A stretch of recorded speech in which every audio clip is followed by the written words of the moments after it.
خوش قسمت آدمی اس کو سمجھتے ہیں جسے دنیا میں مزے کی زندگی ملے. مجھے جو بیانات میں کرتا ہوں جمعے اور اتوار کو اور اس کے علاوہ بھی بہت سارا مواد یا آپ اس کو ٹاپک کہہ سکتے ہیں، وہ جو ٹاپک مجھے ملتے ہیں وہ لوگوں سے ملتے ہیں. یہ مطلب نہیں کہ لوگ مجھے کال کر کے بتاتے ہیں کہ آج اس ٹاپک پر بات کریں، ایسا نہیں ہے. کوئی نہ کوئی ایسی کال آ جاتی ہے یا آتی رہتی ہیں ایک ہی موضوع سے متعلق کہ مجھے اندازہ ہوتا ہے کہ پبلک جا کس طرف کو رہی ہے. سمجھ رہے ہیں؟ پبلک کدھر کو جا رہی ہے. تو کتنا ان کا کان مروڑنا ہے اور کتنا ان کو ٹریک پر لانا ہے. بھائی جو آدمی واعظ کہہ رہا ہے وہ روحانی معالج ہوتا ہے نا. روحانی جو جسمانی ڈاکٹر ہے اسے اگر یہی علم نہ ہو کہ مریض میں بیماری کیا ہے تو علاج کس چیز کا کرے گا وہ. تو جو ممبر پہ بیٹھ کے لوگوں کو نصیحت کر رہا ہے قرآن و سنت کی روشنی میں، تو اسے یہ تو پتا ہو کہ پبلک میں بیماری کیا ہے. بھائی سمجھ رہے ہیں؟ اس کو پتا ہونا چاہیے نا کہ پبلک میں مرض کیا ہے. آپ کہہ سکتے ہیں کہ مرض جاننے کی کیا ضرورت ہے، قرآن حدیث کی روشنی میں بس بیان کر دیں. کیا کریں؟ بولو بھائی. قرآن حدیث کی روشنی میں. اللہ کے بندو، قرآن حدیث کی روشنی سے ہمیں یہ پتہ چلتا ہے کہ جس وقت جس قوم میں جو بیماری ہو اس بیماری کو ہائی لائٹ کرنا چاہیے. یہ قرآن و حدیث ہی کہتا ہے. ہر حدیث ہر ایک کے سامنے بیان کرنے کی نہیں ہوتی، ہر آیت ہر ایک کے سامنے پڑھنے کی نہیں ہوتی. حضرت ابو ہریرہ رضی اللہ تعالی عنہ، یہ میں اس پہ حدیث سنا رہا ہوں کہ ہر حدیث ہر ایک کے سامنے پڑھنے کی نہیں ہوتی. لوگ غلط مطلب لے لیتے ہیں. قرآن میں آپ دیکھیں کہ جتنے بھی انبیاء آئے ہیں انہوں نے اپنی قوم میں جو خاص مرض تھا، خاص بدعملی تھی، اس کو ہائی لائٹ کیا ہے. تو ہر پیغمبر اپنی قوم کی بیماریوں کو بیان کرتے ہیں. نوح علیہ السلام نے 950 سال قوم کو تبلیغ کی شرک کے خلاف تبلیغ کی ہے. لوط علیہ السلام نے لڑکوں سے بدفعلی کے خلاف. ابراہیم علیہ السلام نے لڑکوں سے بدفعلی کے خلاف نہیں کی بلکہ بت پرستی کے خلاف. حالانکہ قرآن حدیث میں تو دونوں برائیوں کو بیان کیا ہے، لیکن ہر برائی آپ کی قوم میں نہیں ہوتی اور ساری برائیاں دنیا کی کسی قوم میں نہیں ہوتی. ایک صاحب مجھے کہنے لگے کہ آپ فلاں علاقے میں جائیں اور توحید پر بیان کریں. میں نے کہا وہ فلاں علاقے کے سارے لوگ توحید پرست ہیں، ان میں کوئی بدعتی نہیں ہے، ان میں توحید. کہہ رہے نہیں، قرآن نے سب سے زیادہ توحید کو بیان کیا ہے. میں نے کہا قرآن نے سب سے زیادہ توحید اس لیے بیان کی کہ قرآن کے اولین مخاطب مشرکین تھے. توحید پر بیان ضروری ہے اس لیے کہ آج بہت زیادہ شرک معاشرے میں پھیل رہا ہے. میں مخصوص علاقے کی بات کر رہا ہوں کہ ہر علاقے میں نہیں ہوتا. ہاں آج عمومی طور پر لوگوں میں شرک پھیلتا چلا جا رہا ہے، تو اس بات کی ضرورت ہے کہ توحید کو بیان کیا جائے. شرک کا مفہوم کیا ہے، شرک قوم میں کیسے پھیل رہا ہے. بڑے بڑے سیاسی لیڈر مزاروں کو جا کے چوم رہے ہیں، تو وہ اب اس پر تو پھر بات کرنی پڑے گی نا. شرک پھیل رہا ہے، لیکن ہر چیز، ہر برائی ہر قوم میں بولو بھائی نہیں ہوتی. تو قرآن و سنت ہی سے پتہ چلتا ہے کہ ہر چیز ہر ایک کے سامنے بیان کرنے کی نہیں ہے. اس قوم میں جو برائی ہے وہ دیکھو اور اس سے متعلق پھر قرآنی آیات اور احادیث تلاش کر کے اس پر بات کی جائے. یہ حضرت ابو ہریرہ والی حدیث آپ گچی پکڑ کے رکھیں، میں سناؤں گا ابھی. ٹھیک ہے نا, موضوع کی گچی پکڑیں آپ. یہ اس پر ہوگی کہ ہر بات ہر ایک کے سامنے بیان کرنے کی نہیں ہوتی. اس سے پہلے ایک بات کہ بعض طلبہ ایسے ہوتے ہیں کہ میں ان کو یہ سمجھاتا تھا کہ جب تم فارغ ہو کر دین کی تبلیغ کے لیے پبلک کے سامنے جاؤ گے تو بیان سے پہلے یہ نہ دیکھنا کہ مجھے کیا آتا ہے, یہ دیکھنا ہے کہ پبلک کو کس چیز کی ضرورت ہے. بہت بڑا فتنہ ہمارے معاشرے میں اس وجہ سے کھڑا ہو گیا ہے کہ آپ کو چند چیزوں پہ بڑی اچھی گرفت ہوتی ہے. آپ کو پتہ ہے کہ اس بارے میں اچھا بول سکتا ہوں, پبلک کی ضرورت ہو یا نہ ہو آپ اچھا بول کے واہ واہ کروا لیتے ہیں اور پبلک کو فتنے میں ڈال دیتے ہیں. رفع الیدین پر آپ کو بہت اچھی تقریر آتی ہے, اب آپ یوٹیوب پہ کلپ بنا کے ڈالتے رہو گے کیونکہ آپ کو تقریر اس پہ بہت اچھی آتی ہے, آپ کا مطالعہ بہت ہے, حوالے بہت یاد ہیں, حالانکہ پبلک کو اس ٹاپک کی ضرورت نہیں ہے. تقلید پر بہت اچھا بول لیتے ہیں یا تقلید کے خلاف بول لیتے ہیں, تو ہر جگہ اس موضوع کی ضرورت نہیں ہے.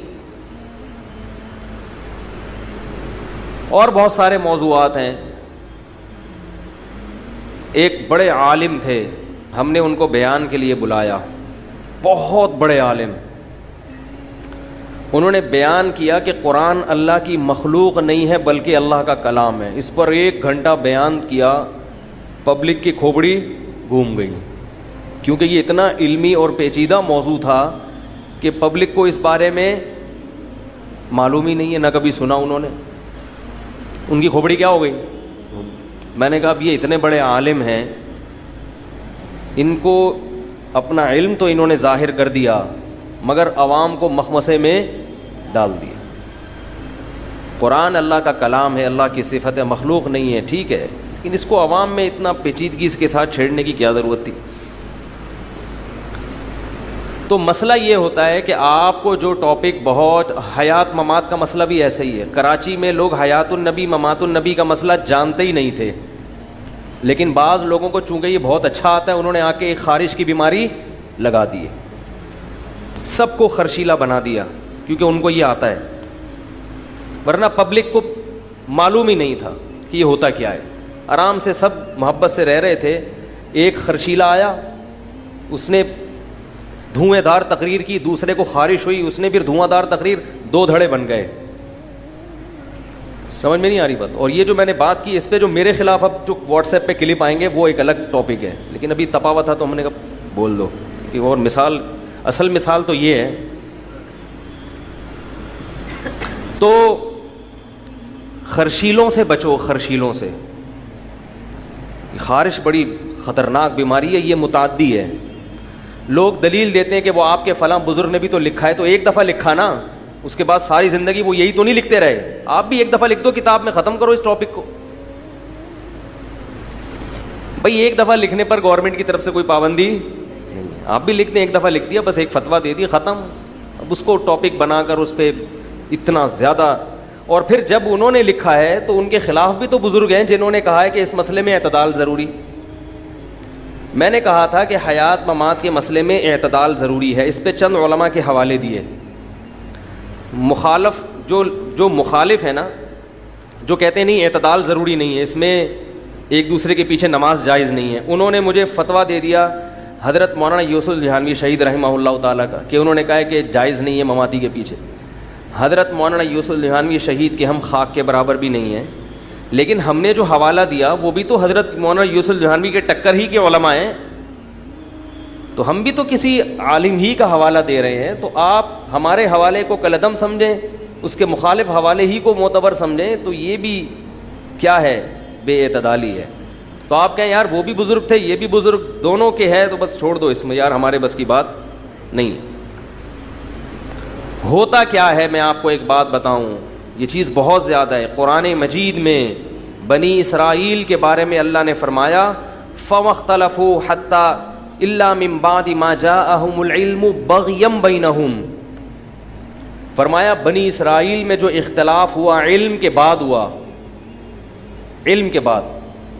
دلائل سب کے پاس تھے مگر اختلاف کی وجہ کیا, ایک دوسرے کے خلاف نفرت, دلی بغض. علماء کے پاس دلائل دونوں طرف کے آ جاتے ہیں, ان کو پتہ ہے کہ اس معاملے میں دونوں طرف کچھ نہ کچھ ہے, لہذا اختلاف کو ختم کر دو. اختلاف کا مطلب لڑائی کو ختم کر دو, اعتدال کی بات کرو.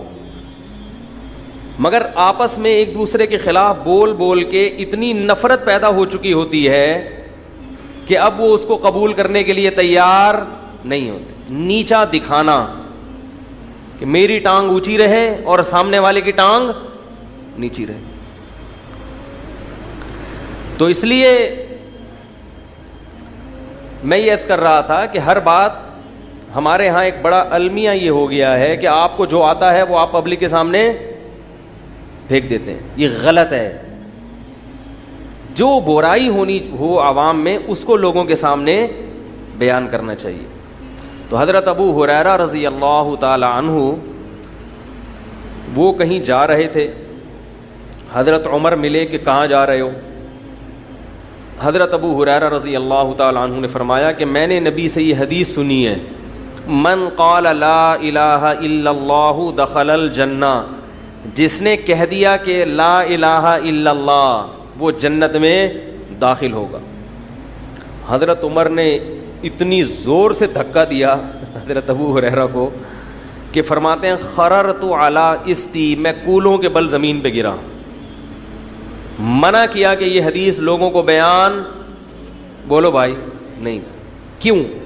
یتکل الناس, لوگ اسی پر اعتماد کر کے بیٹھ جائیں گے, ہم نے تو لا الہ الا اللہ کہا ہے, ہمیں تو اب کچھ کرنے کی ضرورت ہے ہی نہیں. حدیث بھی صحیح ہے, مطلب بھی صحیح ہے, لیکن پبلک اس مطلب کو سمجھے گی نہیں. جو مخلص صحابہ ہیں, جو ذہین ہیں, جن کے دل میں اللہ کا بہت زیادہ خوف ہے, وہ تو سمجھیں گے. عام لوگ وہ یہ سمجھیں گے کہ بھئی بس لا الہ الا اللہ کہہ دینا کافی ہے. بات آ رہی ہے سمجھ میں؟ تو میں یہ عرض کر رہا تھا کہ مجھے ٹاپک کہاں سے ملتا ہے ٹاپک کہاں سے ملتا ہے. تو کالز آتی ہیں لوگوں کے مسائل, اس سے اندازہ ہوتا ہے کہ پبلک جا کدھر کو رہی ہے. یوٹیوب پہ جو کمنٹس ہوتے ہیں لوگوں کے, فیس بک پہ جو کمنٹس ہوتے ہیں, مختلف قسم کی ویڈیوز جب دیکھی جاتی ہیں, صرف دینی نہیں دنیاوی بھی, اس سے لوگوں کا رجحان پتہ چلتا ہے کہ پبلک جا کدھر کو رہی ہے. تو ایک چیز لوگوں میں کامن نظر آتی ہے, مشترک. عام پبلک کی بات کر رہا ہوں, بے دین ہو یا دیندار ہو, یہ سب میں مشترک ہے. لوگ دنیاوی مال و متاع, دنیا میں چین و سکون کو اللہ کی رضا کی علامت سمجھتے ہیں کہ اللہ ہم سے کیا ہے, خوش ہے. اور دنیاوی پریشانیوں کو اللہ کی ناراضی کی علامت سمجھتے ہیں کہ اللہ ہم سے خوش نہیں ہے. تبھی کہتے ہیں فون کر کے میں تو اتنی دعائیں مانگ رہا ہوں, میں تو اتنا کچھ کر رہا ہوں, پتہ نہیں اللہ کو میرے ساتھ کیا مسئلہ ہے. بھائی مجھے ہی اللہ چین سے نہیں رکھ رہا, میرے سے یہ پریشانی, یہ پریشانی, وہ پریشانی, یہ پریشانی, پتہ نہیں مسئلہ میرا میاں ٹھیک کیوں نہیں ہو کے دے رہا. سب کے میاں اچھے اچھے, میرا والا ناقابل برداشت, اتنی دعائیں مانگ لیں یہ ٹھیک ہو کے ہی نہیں دے رہا.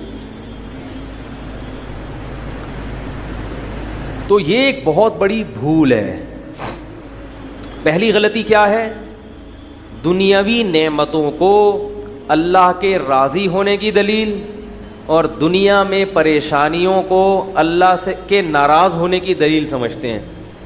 پہلی مسٹیک کیا ہے؟ یہ ہے. دوسری غلطی جو اس سے بھی زیادہ خطرناک, دنیا میں آسانیوں کو کامیابی سمجھتے ہیں اور دنیا کی پریشانیوں کو بولو بھائی ناکام. حیرت ہے, کلمہ پڑھ کے اسلام قبول کیے ہوئے عرصہ ہو گیا, ابھی تک اتنی موٹی بات مسلمان کی سمجھ میں نہیں آئی.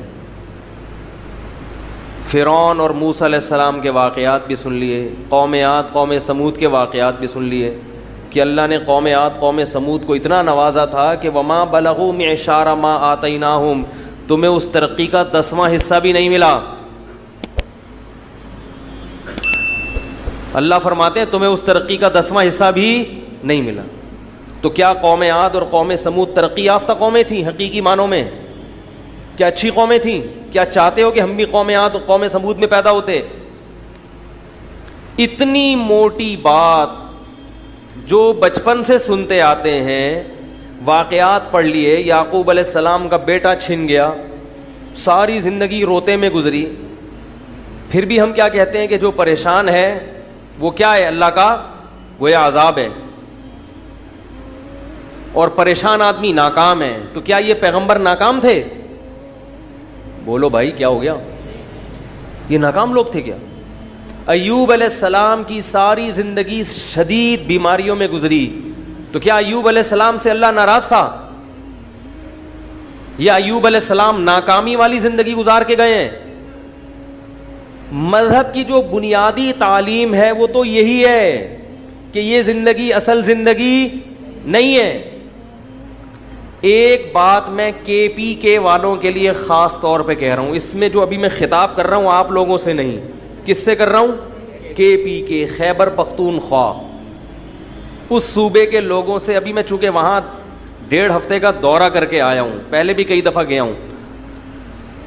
مقصد کسی قوم کی اچھائی برائی سے قوم پرستی مقصد نہیں ہے، کچھ چیزیں مشاہدے پر مبنی ہوتی ہیں۔ جیسا دینی ماحول من حیث القوم خیبر پختونخوا کا ہے اور بلوچستان کا دوسرے نمبر پہ، ویسا دینی ماحول سندھ اور پنجاب کا بولو بھائی نہیں۔ سیاسی جماعتیں اس دینی ماحول کی واٹ لگانے والی ہیں۔ واٹ لگانا سمجھتے ہیں؟ کراچی کا لفظ ہے۔ اب پٹنی پٹھان کیا لگاتے ہیں پشتوں میں؟ ہم اردو میں کیا کہتے ہیں؟ واٹ لگانا۔ اب اس کو پشتوں میں آپ جو لگانا سمجھتے ہیں وہ کھانا خراب صحیح۔ کے پی کے کا کیا ہونے والا ہے؟ کھانا خراب ہونے والا ہے۔ کیسے؟ اللہ کرے یہ بات کسی طرح دل میں اتر جائے۔ یہ بہت اس بارے میں مجھے وہاں جا کے درد محسوس ہوا، میں نے ان لوگوں سے بھی بیان میں کہا، دیکھو ایک بات یاد رکھو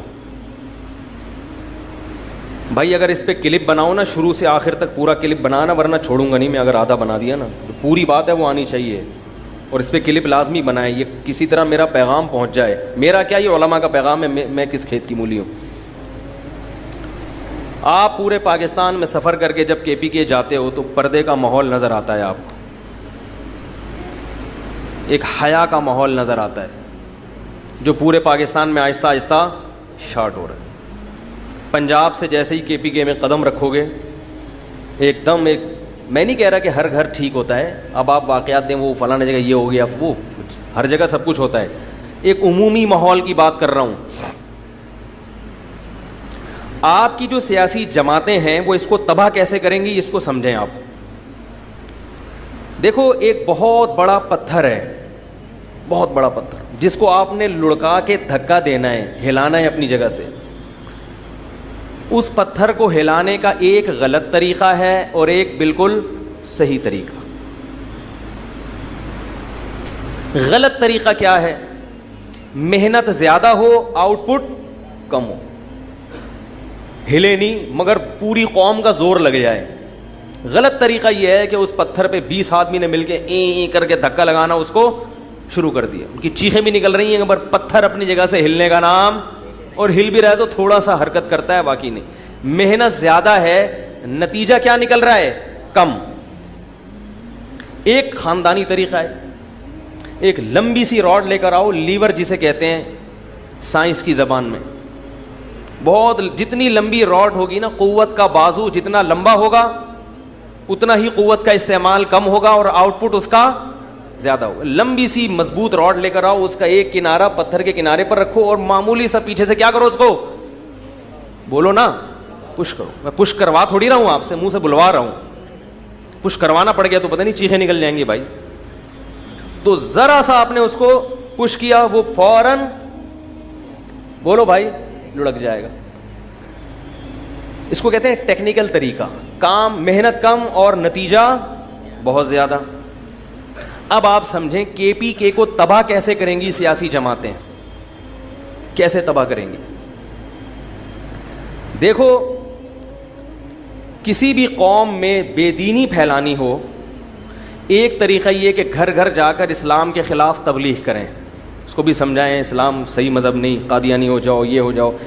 اس طریقے میں محنت زیادہ ہے اور اس کا آؤٹ پٹ زیرو ہوگا، کیونکہ وہ پٹیں گے جو یہ کام شروع کر دیں گے.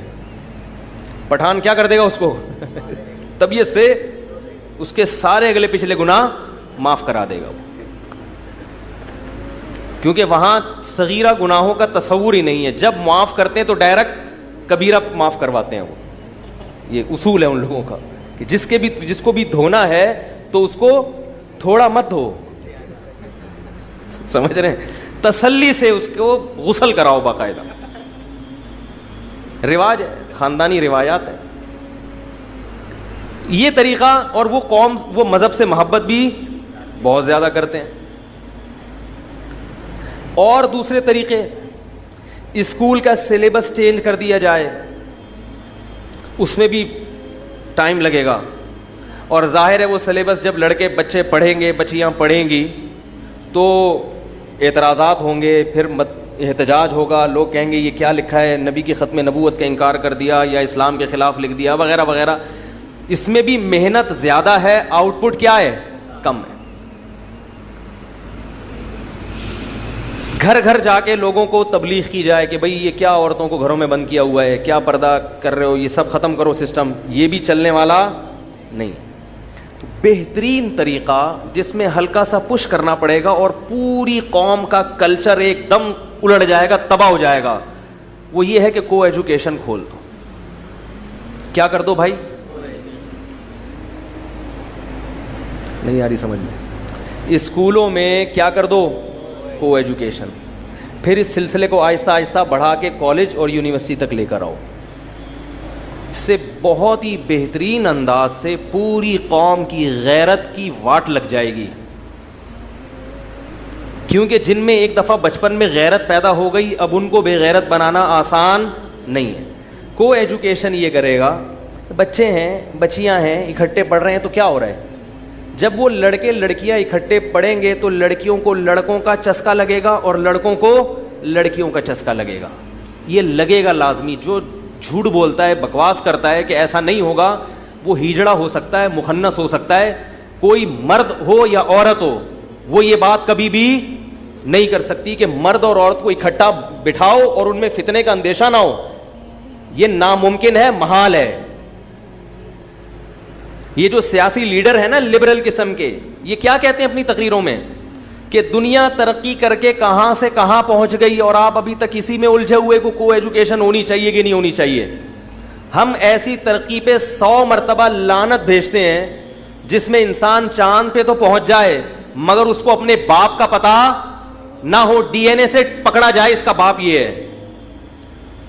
نہیں آ رہی میرا خیال ہے بات سمجھ میں؟ جس کو نہ اپنے چاچے کا پتہ ہو نہ بہن بھائیوں کا ہوش ہو. آپ کے حکمران ترقی کے نام پہ آپ کے کلچر، آپ کی غیرت، آپ کی حیا کا ستیہ ناش کر دیں گے اگر آپ نے اس معاملے میں ابھی جرت کا مظاہرہ نہیں کیا تو. کو ایجوکیشن سسٹم میں کیا ہوتا ہے کہ بڑے آرام سے سلو پوائزن دیا جاتا ہے.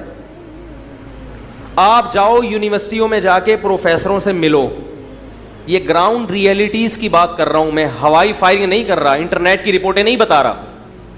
جہاں بھی کو ایجوکیشن ہے وہاں لڑکے لڑکیوں کی مسائل کے لیے آپ ایک الگ دفتر بناؤ اور آپ یہ سروے کرو کہ لڑکے لڑکیوں کے ساتھ یہاں مسائل کیا ہیں.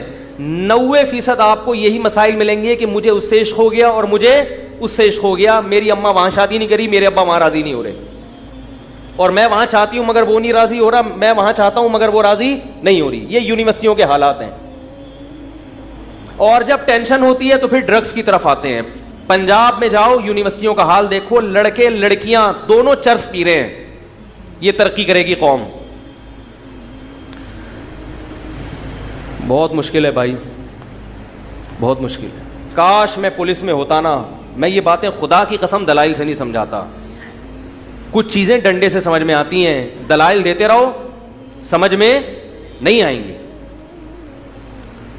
اذا فاتک الحیاء فافعل ما شئت، جب شرم ختم ہو جائے نا تو پھر جو چاہے کرو. یہ ترقی جس کے لارے رپے آج کے سیاسی حکمران دے رہے ہیں، یہ امریکہ میں آپ سے زیادہ ہے. 500 سال بعد بھی آپ وہاں نہیں پہنچ سکتے جہاں امریکہ آج پہنچا ہوا ہے. کیا چاہتے ہو کہ امریکہ والا کلچر آپ کے ملک میں آ جائے؟ کیا یہ ذہنی طور پر قبول کر لیا آپ لوگوں نے؟ بیٹی گھر سے بھاگے، اس کا بوائے فرینڈ باپ کے ساتھ، وہ بوائے فرینڈ کے ساتھ گلے میں ہاتھ ڈال کے گھوم رہی ہو، کیا آپ کی غیرت یہ برداشت کر لے گی؟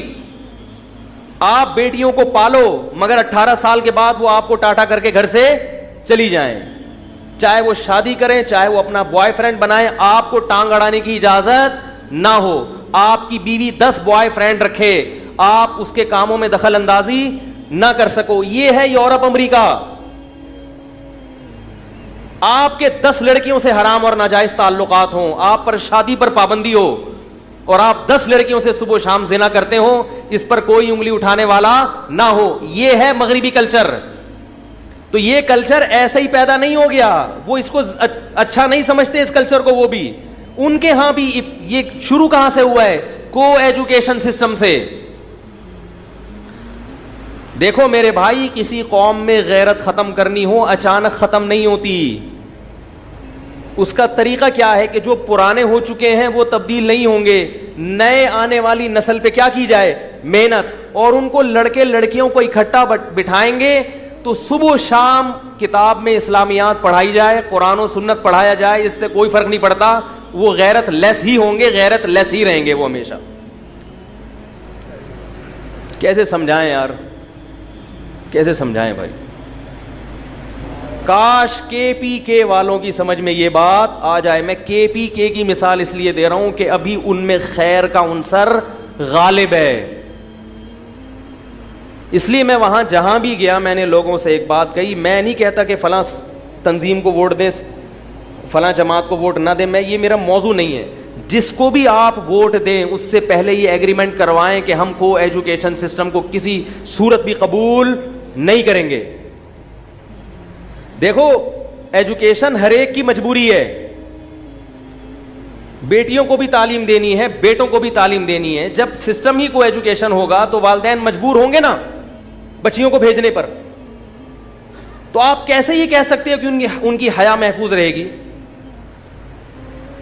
ہمارے معاشرے میں بچی جب تک بلوغت کی دہلیز پہ قدم نہیں رکھتی اس نے کسی مرد کو اپنی زندگی میں، بولو نا، نہیں دیکھا ہوتا.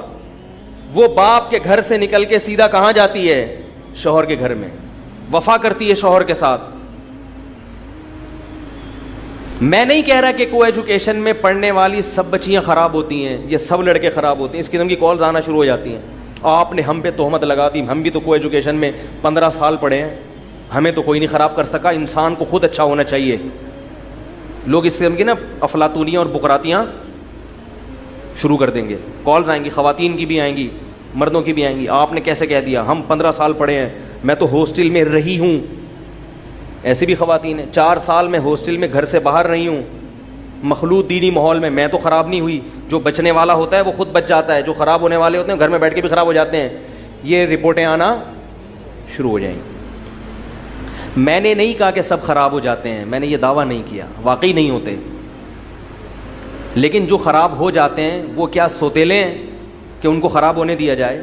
وہ ہماری ملک القوم کے لوگ نہیں ہیں. کسی اسکول میں آپ فری میں چرس بانٹنا شروع کر دیں، کیا شروع کر دیں؟ آپ کو بولنا پڑے گا، چرس بانٹنا شروع کر دیں. کیا سارے خراب ہو جائیں گے؟ سارے لیں گے اس چرس کو؟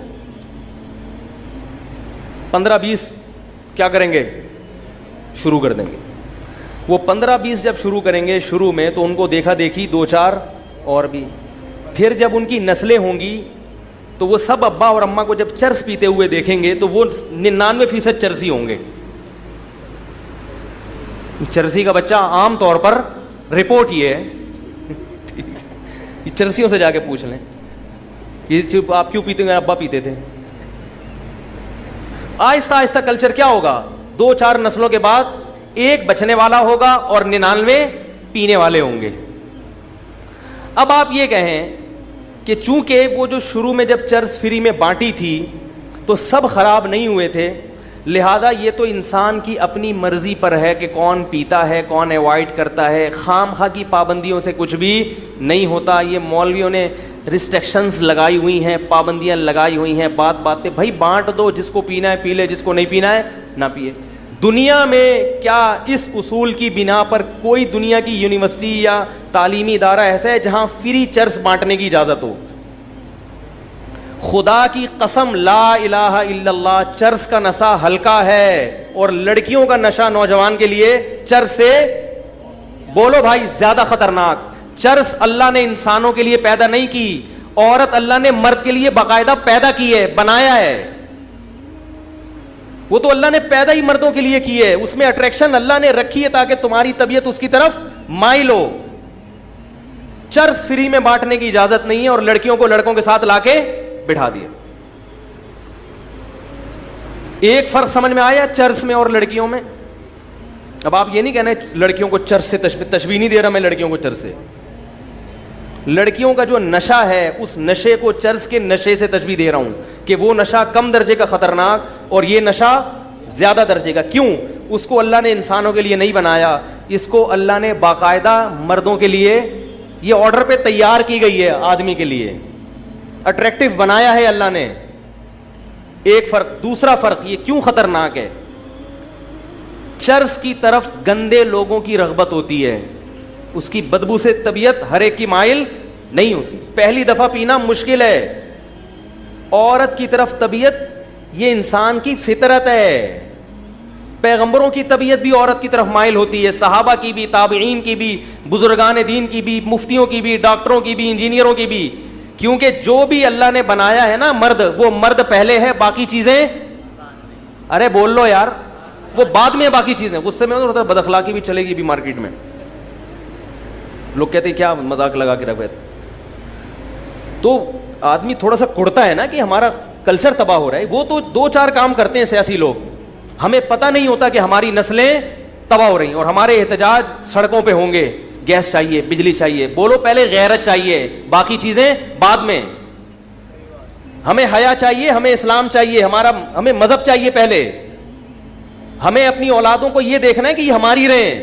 بیٹی ہم سے پوچھ کے شادی کرے, گھروں سے بھاگنے کا ماحول نہیں چاہیے, بوائے فرینڈ گرل فرینڈ والا ماحول نہیں چاہیے. تو میں یہ عرض کر رہا تھا کہ چرس کی طرف رغبت کن لوگوں کی ہوتی ہے؟ گندے لوگوں کی. شراب اور چرس نشہ ہے, بدبو ہے, پہلی دفعہ پینا بہت مشکل ہے. اور عورت کی طرف رغبت یہ انسان کی نیچر ہے, فطرت ہے. نہیں آ رہی نا, یہ فطرت ہے بھائی, یہ تو مائل ہوگی, چاہے وہ مولوی صاحب ہوں, مفتی صاحب ہوں, بزرگ ہوں, ڈاکٹر ہو, انجینئر ہو, چپڑاسی ہو. آدمی ہونا ضروری ہے اس کے لیے. آدمی ہو تو جہاں عورت ہوگی طبیعت اس کی طرف, اسی طرح عورت کی طبیعت بھی مرد کی طرف مائل ہوتی ہے. یہ تیسرا فرق ہے. آپ کا دل تو چاہے گا کہ چرس پی لوں, چرس کا دل نہیں چاہے گا کہ میں اس کے پیٹ میں چلی جاؤں. جبکہ آپ کے ساتھ اگر لڑکیاں ہیں تو جہاں آپ کا دل چاہے گا تو وہ بھی دیکھیں گی کہ یہ ان کا دل بھی آپ کی طرف, بولو نا یار. آپ جب گوشت لے کے نکلتے ہو شاپر میں تو چیل اور کوے اس گوشت کی طرف مائل ہوتے, آپ اس گوشت کو بچاتے ہو. ہمارے حضرت فرمایا کرتے تھے کہ اگر گوشت کا بھی اڑنے کا دل کرے پھر گوشت کو بچانا کتنا مشکل ہو جائے گا. تو آپ کا دل بھی مائل اور ادھر سے بھی آنکھ مٹک کے شروع. یہ اس بات کا امکان ہوتا ہے, اس کا دل بھی مائل اور آپ کا دل بھی مائل. یہ کون سا, کتنے فرق ہو گئے؟ 3. چوتھا فرق, چرس کو حاصل کرنے کا کوئی حلال راستہ نہیں ہے. اور ادھر جب آپ مخلوط ماحول میں ہوگے یا تو حرام کی طرف جاؤ گے, نہیں تو آپ کو پتا ہے کہ حلال کا آپشن بھی میرے پاس ہے. وہ کیا ہے؟ نکاح. اور یہ ضروری نہیں ہے کہ جہاں آپ چاہتے ہو وہاں ہو بھی جائے, یہ ضروری نہیں ہے. آپ کو وہ پسند آ رہی ہے, ضروری نہیں کہ اس کو بھی آپ پسند آ رہے, اور دونوں کے ایک دوسرے پسند آ رہے ہیں, ضروری نہیں کہ دونوں کے اباؤں کو بھی ایک دوسرے پسند آئے. اس سے کیا ہوگا؟ ڈپریشن. اتنے واقعات ہیں میرے پاس جو کالز آتی ہیں, کتنی لڑکیاں خودکشی کر چکی ہیں کو ایجوکیشن میں پڑھنے سے. یہ میڈیا آپ کو نہیں بتائے گا. میڈیا یہ بتائے گا فلاں مولوی نے بیوی کے منہ پہ تیزاب پھینک دیا. یہ نہیں بتائے گا کہ لمس یونیورسٹی میں یا کراچی یونیورسٹی میں فلاں لڑکی نے کو ایجوکیشن کی وجہ سے بجلی کے کھمبے سے لٹک گئی اور فلاں لڑکے نے بلڈنگ سے چھلانگ لگا دی. کیونکہ آپ کا میڈیا اس کلچر کو خود فروغ دینے کی کوشش میں لگا ہوا ہے.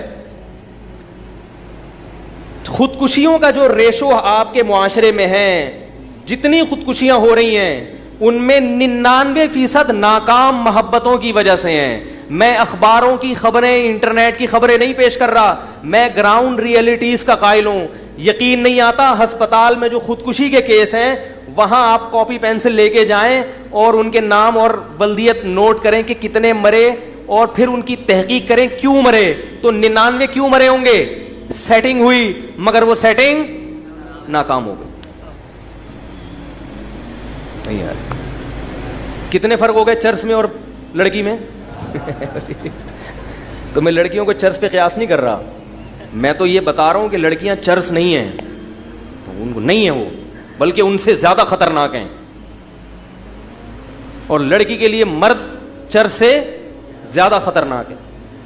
4-5 لڑکیاں پڑھ رہی ہوں جو ادھر ادھر آنکھ مٹک کے نہ کر رہی ہوں ہیں. میں کسی پہ بدگمان ہونے کی آپ کو اجازت نہیں دے رہا کہ جو کو ایجوکیشن میں وہ غلط ہیں, یہ ہرگز مطلب نہیں ہے.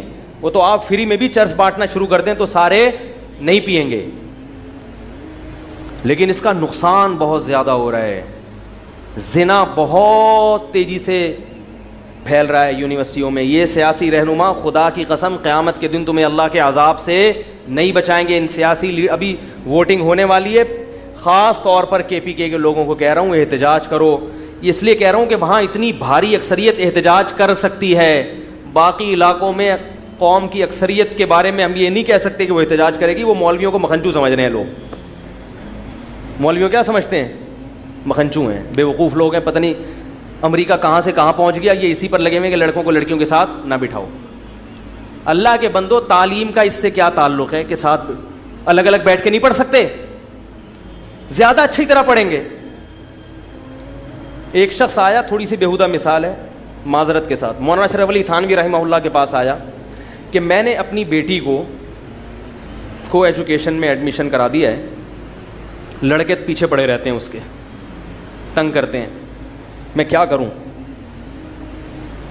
فرمایا کہ مرغی کو 10 مرغوں میں چھوڑ دیا, اور اب آگے کہہ رہے کہ وہ تھے حقیقی بات کرنے والے. کوئی اور ہوتا ہے روحانی علاج بتا دیتا ہے اس کا, وہ روحانی علاج ہوتا ہے لڑکوں کو نامرد بنانے کا. کہا کہ ایک مرغی 10 مرغوں میں چھوڑ دی. 10 مرغیاں ایک مرغے میں چھوڑو گے نا, وہ ایک مرغہ 10 کو نہیں چھوڑے گا. حقیقت بتاؤ, اگر وہ مرغا ہوگا, اگر وہ کیا ہوگا, مرغا ہوگا. اور ایک مرغی 10 مرغوں میں چھوڑ دی. اور اب آپ کہہ رہے ہیں ماحول پتہ نہیں کیسا خراب ہو رہا ہے, کیسا ہو گیا, ہمارے زمانے میں تو یہ سب کچھ نہیں ہوتا تھا. سینس لیس لوگ ہیں بالکل. اسلام وہ بات کرے گا جو حقائق کی دنیا پر مبنی ہو, ہوائی باتیں اسلام نہیں کرتا. نصاب پہ زیادہ زور ہے کہ نصاب کیسا ہونا چاہیے. بہت خوبصورت نصاب ہو, لڑکے لڑکیاں اکٹھے بیٹھ کے پڑھیں گے, اس سے کوئی فائدہ. آپ جوان لڑکی کے ساتھ بیٹھے ہوئے ہیں اور اس کو پردے کی تبلیغ کر رہے ہیں, اور وہ آپ کو داڑھی کی تبلیغ کر رہی ہے. ممکن ہے آپ داڑھی رکھ لیں, وہ پردہ بھی کر لیں, مگر آپ دونوں لازمی فتنے میں مبتلا ہوں گے. دوسروں سے کر لے گی, آپ سے نہیں کرے گی. وہ پیغمبروں نے احتیاطیں کی ہیں میرے بھائی. دیکھو, آخرت کو نہیں مانتے تو دنیا کے لیے ہی کر لو. ڈپریشن کی گولیاں کھانا, آخرت کا اگر آپ یقین نہیں رکھتے. اسلام تو دو ٹوک کہہ رہا ہے نا کہ مخلوط. دیکھو, جب نماز ہوتی ہے تو عورتوں کو کیا حکم دیا گیا؟ سب سے پیچھے کھڑے ہوں, مردوں کے ساتھ نہ آئیں. آپ صلی اللہ علیہ وسلم نے ارشاد فرمایا, خیر صفوف الرجال اولھا, سب سے بہترین صف مردوں کے لیے اول ہے اور بدترین صف مردوں کے لیے آخری. اور عورت کے لیے کیا فرمایا؟ خیر صفوف النساء اولھا, سب سے بہترین صف عورت کے لیے سب سے آخری ہے, اور سب سے بدترین صف عورت کے لیے سب سے پہلی ہے. نماز میں, عبادت میں حکم ہے کہ ایک دوسرے سے دور دور رہیں. حالانکہ نماز سے اچھا عمل کوئی ہے نہیں. اللہ کی عبادت کے لیے آئے ہوئے, کوئی ایک دوسرے کو دیکھنے کے لیے تھوڑی آئے ہوئے ہیں. عبادت کے لیے آئے ہوئے ہیں, باوضو ہیں. اور ایاک نعبد و ایاک نستعین, سبحان ربی الاعلی, سبحان رب. پھر دائیں بائیں نماز میں ویسے ہی اجازت نہیں ہے دیکھنے کی, سب قبلے کی طرف رخ کر کے. ایسا نہیں ہے کہ وہ آنٹی کھڑی ہوئی, آپ ادھر منہ کر کے کھڑے ہو جائیں نماز میں, اجازت نہیں ہے. آپ کا رخ بھی ادھر اور اس کا رخ بھی ادھر. اس کے باوجود انٹیوں کو حکم دیا پیچھے, کیونکہ یہ انٹے بڑے خطرناک ہیں. بتا یہ آئے ہوئے نماز پڑھنے کے لیے, مگر یہ گھننے ہیں, دیکھنے میں لگ رہے ہیں ایسے نیک نیک. اللہ کو پتا ہے نا دلوں کی حالت, اللہ کو پتا ہے. یہ کھڑے ہوئے وہاں بڑے آرام سے ایاک نعبد کہہ رہے ہیں, اللہ بس یہ والی مل جائے کسی طریقے. اللہ کو تو پتا ہے نا سب کے حالات, اللہ کو پتا ہے سب اندر کی حالت پتا ہے. امام کتنا پانی میں ہے, مقتدی کتنے پانی میں, رفیع بھائی کیا حالات ہیں ان کے اللہ کو سب پتا ہے. تو میرے بھائی گراؤنڈ ریئلٹی کو دیکھا کرو, اس کلچر کو دیکھو. تباہ ہو گیا, وہ برباد ہو گئے وہ لوگ چاہ رہے ہیں ریورس ہو جائیں, ہم کسی طرح اپنے فیملی سسٹم کو بچا لیں, مگر وہ اتنا آگے جا چکے ہیں کہ اب ان کے لیے پیچھے آنا ممکن نہیں ہے. تبھی وہاں لوگ دھڑا دھڑ اسلام قبول کر رہے ہیں. وہاں خواتین اسلام قبول کرنے والی زیادہ ہیں مردوں کی نسبت, کیونکہ خواتین کو اسلام میں تحفظ مردوں سے زیادہ نظر آتا ہے. ان کو پتا ہے کہ ہم جب اسلام قبول کریں گی تو ہمارا جس مرد سے نکاح ہوگا وہ زیادہ چوڑے میں آئے گا ہماری نسبت, اس پہ حقوق کیا ہوں گے, زیادہ ہوں گے. اس کو اسلام باؤنڈ کر دے گا کہ اپنی بیوی کے علاوہ کہیں اور نہیں جانا. اور ان کو پتا ہے کہ ہم اپنی قوم کے کسی آدمی سے شادی کریں گے, شوہر دیکھنے میں بیوی ایک ہوگی مگر اس کی 100 گرل فرینڈ ہوں گی, اس پہ کوئی پابندی نہیں ہوگی. قرآن میں اللہ نے فرمایا اولم تکن لہم آیۃ ان یعلمہ علماء بنی اسرائیل, کہ کیا ان کے لیے نشانی نہیں ہے کہ بنی اسرائیل کے علماء دین کی طرف آ رہے ہیں. تو ہم بھی کہتے ہیں کیا آپ جس کلچر کے پیچھے بھاگ رہے ہو یورپ امریکہ کے, کیا یہ نشانی کافی نہیں ہے کہ وہ اس طرف آنا چاہ رہے ہیں, وہ اس طرف آنا چاہ رہے ہیں. وہ اپنے کسی طرح کوشش میں لگے ہوئے ہیں سر جوڑ کے, بھائی یہ تباہی کو کیسے بچایا جائے. تبھی آپ دیکھو بچہ پیدا ہونے پر عورت کو کتنے الاؤنس دیے جاتے ہیں. یو کے میں جس لڑکی کے ولادت ہو اس کو فلیٹ بھی فری, بچے کا خرچہ بھی فری. کیوں؟ پیدا کرو تاکہ نسل ختم ہو رہی ہے. وہ تو یہ نہیں کہتے کہ نہیں خواتین بچے پیدا نہ کریں, ڈاکٹر بنے, انجینئر بنے, سائنٹسٹ بنے, اولاد پیدا کی تو ہم یہ ساری فیسلٹیز چھین لیں گے آپ سے. وہ تو ایسا نہیں کر رہے, وہ تو کہہ رہے ہیں آپ ڈاکٹر بنے, انجینئر بنے, لیکن اولاد ہمیں چاہیے, نسل ہمیں چاہیے. تو اللہ کے بندو کدھر جا رہے ہو.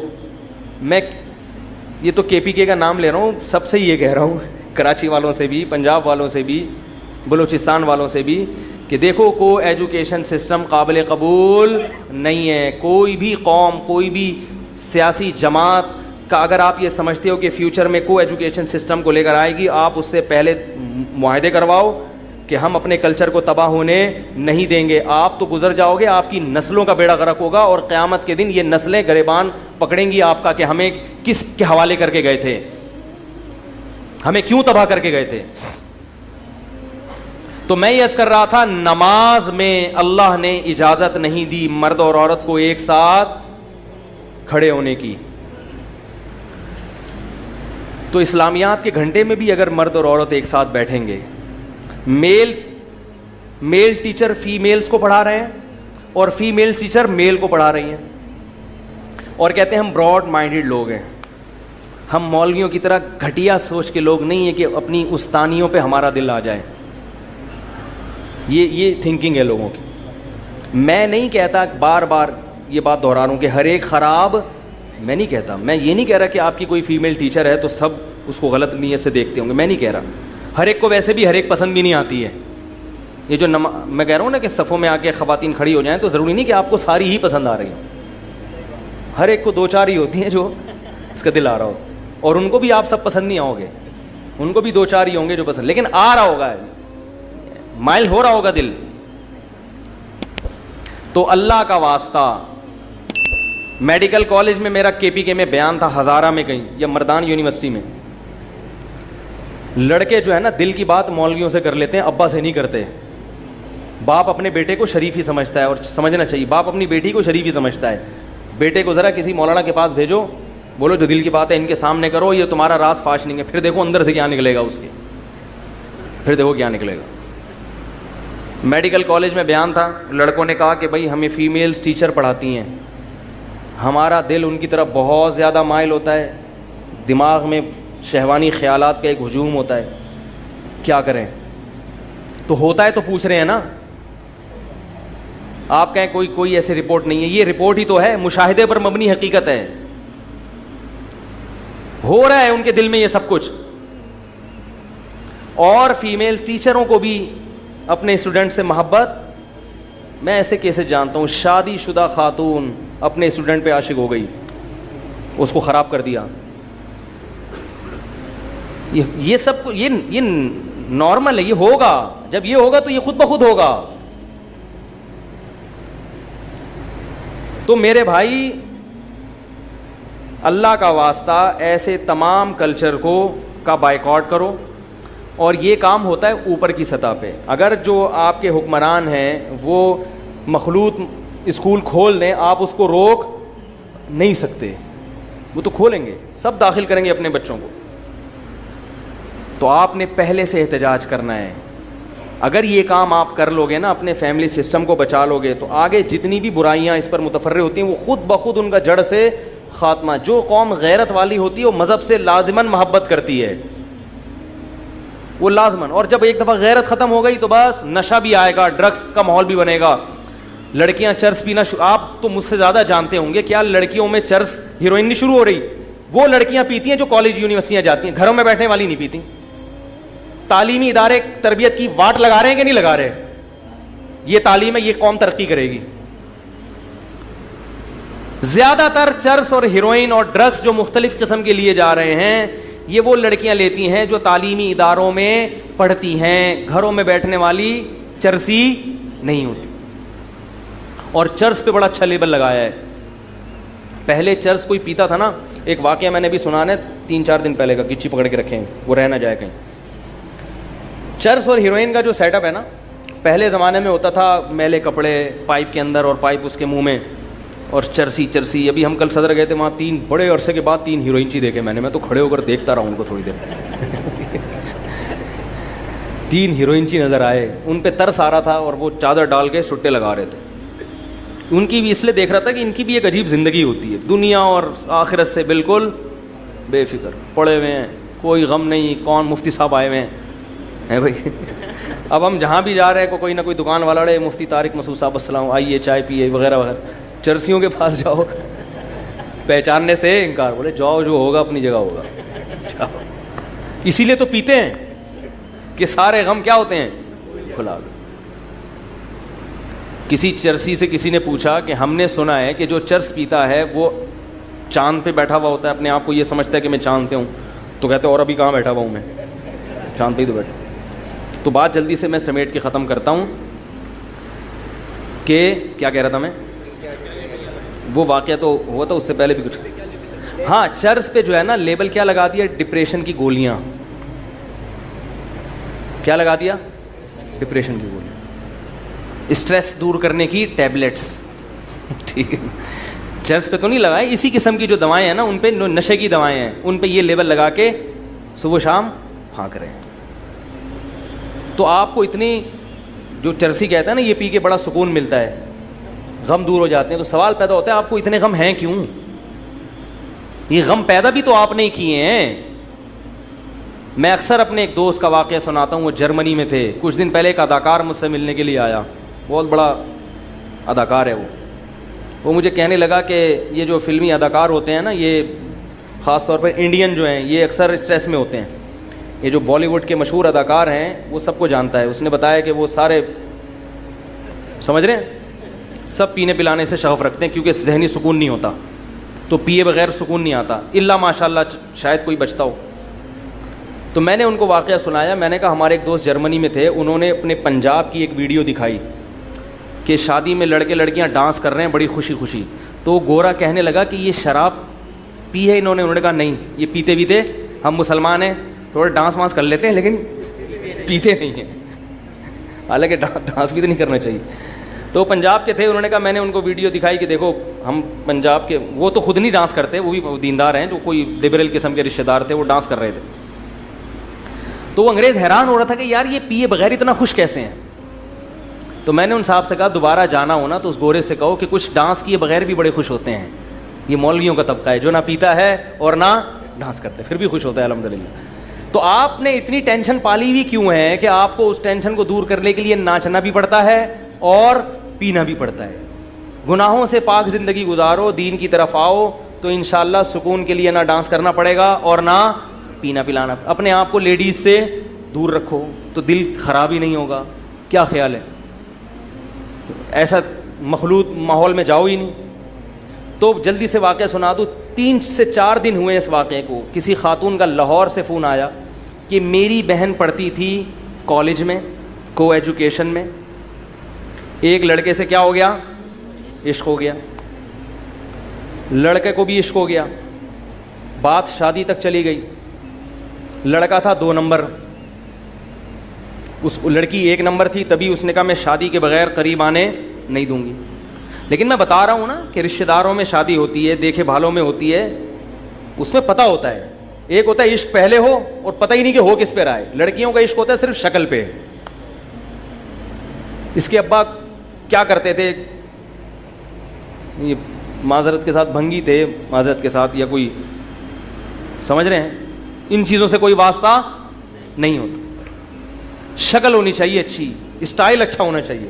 تو اسٹائل لڑکے بنا لیتے ہیں فلمیں دیکھ دیکھ کے, اور یہ اسٹائل واقعی بناتے ہیں. مجھے ایک صاحب نے خود بتایا, ایک یونیورسٹی کا پروفیسر ہے, کہہ رہے میں نے اسٹائل میں پڑھا کے کئی لڑکیوں کو پھانسا ہے. ہمارے پاس ہر قسم کی رپورٹیں ہوتی ہیں. کہہ رہے میرا نیچرل اسٹائل وہ نہیں تھا, لیکن جب میں گرلس کالج میں جا کے پڑھاتا تھا تو بڑے اسٹائل بنا کے, اور مجھے پتا تھا میں تکلف کر رہا ہوں, لڑکیاں اس اسٹائل پہ عاشق ہو گئیں. اور پھر کیا ہوا, وہ ایک گناہ کی اشاعت بھی اچھا کام نہیں ہے. تو یہ لڑکیاں کچی عمر کی ہوتی ہیں, ان کو 2-4 اسٹائل بناؤ, پھنس جاتی ہیں. پھنس گئی وہ. عشق اتنا دماغ پہ سوار ہو گیا کہ والدین کا جینا حرام کر دیا. بالآخر والدین نے مجبور ہو کر وہاں شادی کی. وہ لڑکا تھا 2 نمبر, کئی لڑکیوں کو اس طرح پھنسا کے اور بھی شادیاں کر چکا تھا, جو بعد میں پتہ چلا. ہم بھی 4 شادیوں کے قائل ہیں مگر دھوکہ دے کے نہیں, ٹھیک ہے نا, تمیز سے.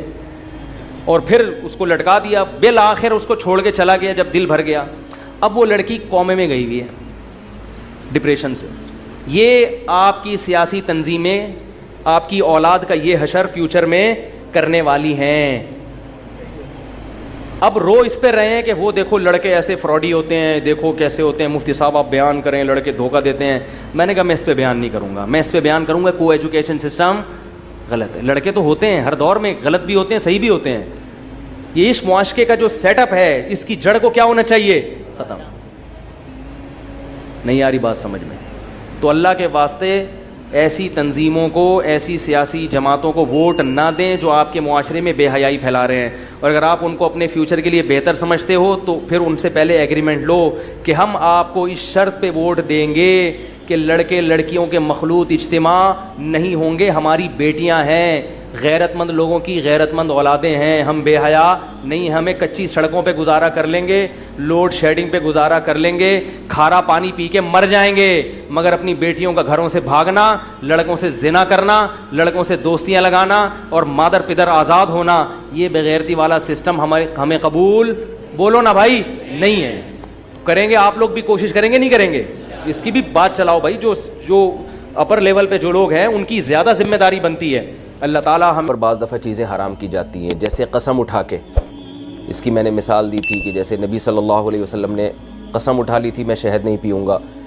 تو چونکہ قسم کے ذریعے بھی بعض دفعہ چیزیں اپنے اوپر حرام کی جاتی ہیں, تو اب قسم کے حکام بھی یہاں بیان کیے جا رہے ہیں اسی مناسبت سے. یہ پہلے بھی بیان ہو چکے ہیں, دوبارہ اسی مناسبت سے دوبارہ بھی بیان کیے جا رہے ہیں. لا یؤاخذکم اللہ باللغو فی ایمانکم, تمہاری قسموں میں جو لغو قسمیں ہیں اللہ ان پر تمہیں نہیں پکڑے گا. ولاکن یؤاخذکم بما عقدتم الایمان, جن قسموں کو تم ایک گرہ میں پروتے ہو, جن قسموں کو تم باندھتے ہو ان قسموں پہ اللہ تمہیں پکڑے گا۔ اس کا کیا مطلب ہے؟ اس کی تفسیر میں نا، اس آیت کی تفسیر میں فقہا کے دو رائے ہیں۔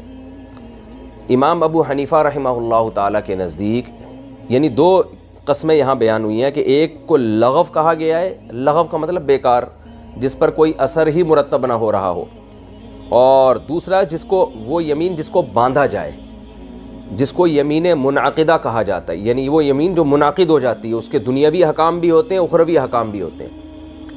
تو یمین لغو امام ابو حنیفہ کے نزدیک یہ ہے کہ آپ نے ماضی کی کسی بات پہ قسم اٹھائی یا حال کی کسی بات پہ قسم اٹھائی، آپ یہ سمجھ رہے تھے کہ یہ میں سچی قسم اٹھا رہا ہوں، لیکن وہ بعد میں جھوٹی نکلی۔ ماضی کی مثال ایسے ہے جیسے آپ نے کہا اللہ کی قسم کل یہ واقعہ ہوا ہے، آپ سمجھ رہے تھے واقعی یہ واقعہ ہوا ہے۔ اور حال کی مثال ہے جیسے دور سے آپ نے دیکھا زید آ رہا ہے، آپ نے کہا اللہ کی قسم زید آ رہا ہے، بعد میں پتہ چلا وہ تو بکر تھا۔ تو یہ یمین لغو کہلائے گی، کیونکہ آپ کی نیت جھوٹ بولنے کی نہیں تھی، آپ کو پورا کانفیڈنس تھا، آپ نے خبر دی اور وہ اللہ کا علم کامل ہے، وہ خبر جھوٹی نکلی۔ تو یہ یمین امام ابو حنیفہ رحمہ اللہ کے نزدیک یمین لغو کہلاتی ہے، جس کے بارے میں قرآن کہہ رہے ہیں اللہ تمہیں یمین لغو پہ نہیں پکڑے گا، اس میں کوئی نہ گناہ ہے، کچھ بھی نہ کفارہ ہے، کچھ بھی نہیں ہے۔ اور اس کے بعد جو یمین بیان کی ہے وہ والی یمین ہے جو فیوچر میں ہم کسی کام کو کرنے یا نہ کرنے کی قسم اٹھاتے ہیں۔ جیسے ہم کہتے ہیں اللہ کی قسم میں فلاں کام کروں گا، اللہ کی قسم میں فلاں چیز نہیں کھاؤں گا، اللہ کی قسم میں تجھ سے بات نہیں کروں گا۔ تو یہ وہ یمین ہے جس پر اللہ فرماتے ہیں اللہ اس پہ پکڑے گا۔ پکڑے گا کیا مطلب؟ تو کہ اگر وہ غلط چیز پہ قسم اٹھائی ہے تو آخرت میں بھی پکڑے گا اور دنیا میں بھی کفارہ اگر قسم توڑتے ہو، اور اگر صحیح چیز پہ ہے تو آخرت میں تو نہیں پکڑے گا، لیکن اگر دنیا میں آپ نے اس قسم کو توڑ دیا تو اس کا دنیا میں سزا کفارے کی صورت میں ملے گی، کیونکہ اللہ کے نام کی آپ نے لاج نہیں رکھی۔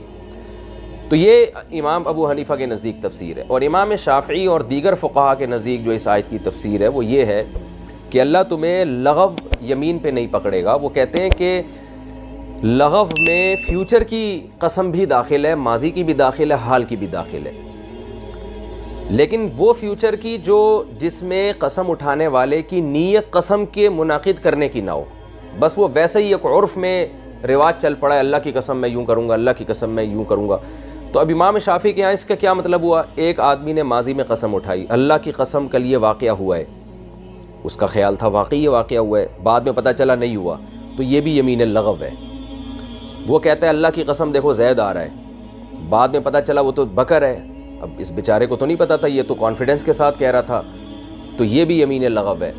اسی طرح فیوچر کی قسم اٹھاتا ہے اللہ کی قسم میں تجھ سے بات نہیں کروں گا، اللہ کی قسم میں یہ نہیں کھاؤں گا، نیت اس کی قسم اٹھانے کی نہیں ہے بلکہ زبان پہ چڑھ گیا۔ ایک بعض لوگوں کے ہوتا ہے اور عربوں میں بھی یہ تھا واللہ لا افعل کذا، واللہ لا اکل ھذا، میں یہ نہیں کھاؤں گا، تو واللہ واللہ کر کے وہ بات کرتے ہیں، تو اس میں نیت نہیں ہے۔ تو بغیر نیت کے جو واللہ کے الفاظ انسان استعمال کرتا ہے اللہ کی قسم میں یوں کروں گا، تو وہ بھی منعقد نہیں ہوتی ہے، لہذا وہ بھی اگر کوئی توڑ دے تو اس پہ کفارہ نہیں ہے۔ کفارہ اس قسم پہ ہوگا جس میں پراپر آپ کی باقاعدہ نیت ہو کہ میں قسم اٹھا رہا ہوں اس نیت کے ساتھ کہ واقعی میں یہ کام نہیں کروں گا، اور اگر میں نے کیا تو مجھ پہ کفارہ لازم ہوگا، جو پراپر ایک یمین ہوتی ہے۔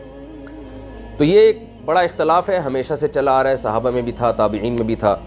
تو بر صغیر میں چونکہ فقہ حنفی کو فالو کیا جاتا ہے تو یہاں اسی پہ فتویٰ دیا جاتا ہے، دونوں کے اپنے اپنے دلائل ہیں۔ اور امام حنیفہ نے الفاظ کو دیکھا ہے کہ بھئی نیت پر مدار نہیں ہے، فیوچر میں اگر کوئی الفاظ جو ہے نا یمین کے الفاظ ہیں، قسم کے الفاظ ہیں، تو شریعت الفاظ پہ پکڑے گی آپ کو۔ اگر کسی نے کہا اللہ کی قسم میں یہ کام نہیں کروں گا، تو اللہ کا نام تو آپ نے استعمال کر لیا، اگر آپ نے وہ کام کیا تو کفارہ ادا کرنا پڑے گا۔ تو دونوں کے اپنے اپنے دلائل ہیں۔ بہرحال کسی نے قسم اٹھا کے توڑ دی تو اللہ اس کا کفارہ بیان کر رہے ہیں، وَلَٰكِن يُؤَاخِذُكُم بِمَا عَقَّدتُّمُ الْأَيْمَانَ، اللہ تمہیں پکڑے گا ان قسموں پہ جو تم جوڑتے ہو۔ وہ تو اس کا کفارہ کیا ہے؟ فَكَفَّارَتُهُ إِطْعَامُ عَشَرَةِ مَسَاكِينَ، آپ نے جب قسم اٹھائی نا اللہ کی قسم میں یہ کام کروں گا، یا یوں کہا اللہ کی قسم میں یہ کام نہیں کروں گا، تو جب آپ اس قسم کو توڑیں گے تو پھر اس کا کفارہ ہے اطعام 10 مساکین، 10 مسکینوں کو 2 ٹائم کا کھانا کھلانا۔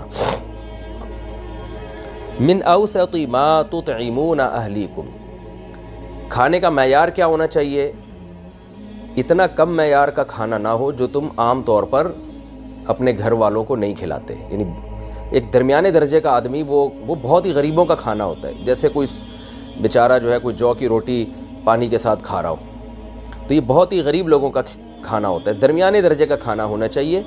ہاں اس سے یہ بھی خود بخود ثابت ہو جاتا ہے کوئی اعلیٰ کھلانا چاہے تو وہ اس کی قرآن نفی نہیں کر رہا, وہ تو بطریق اولیٰ ثابت ہے. تو اعلیٰ کھانا تو خود بخود اس میں داخل ہے.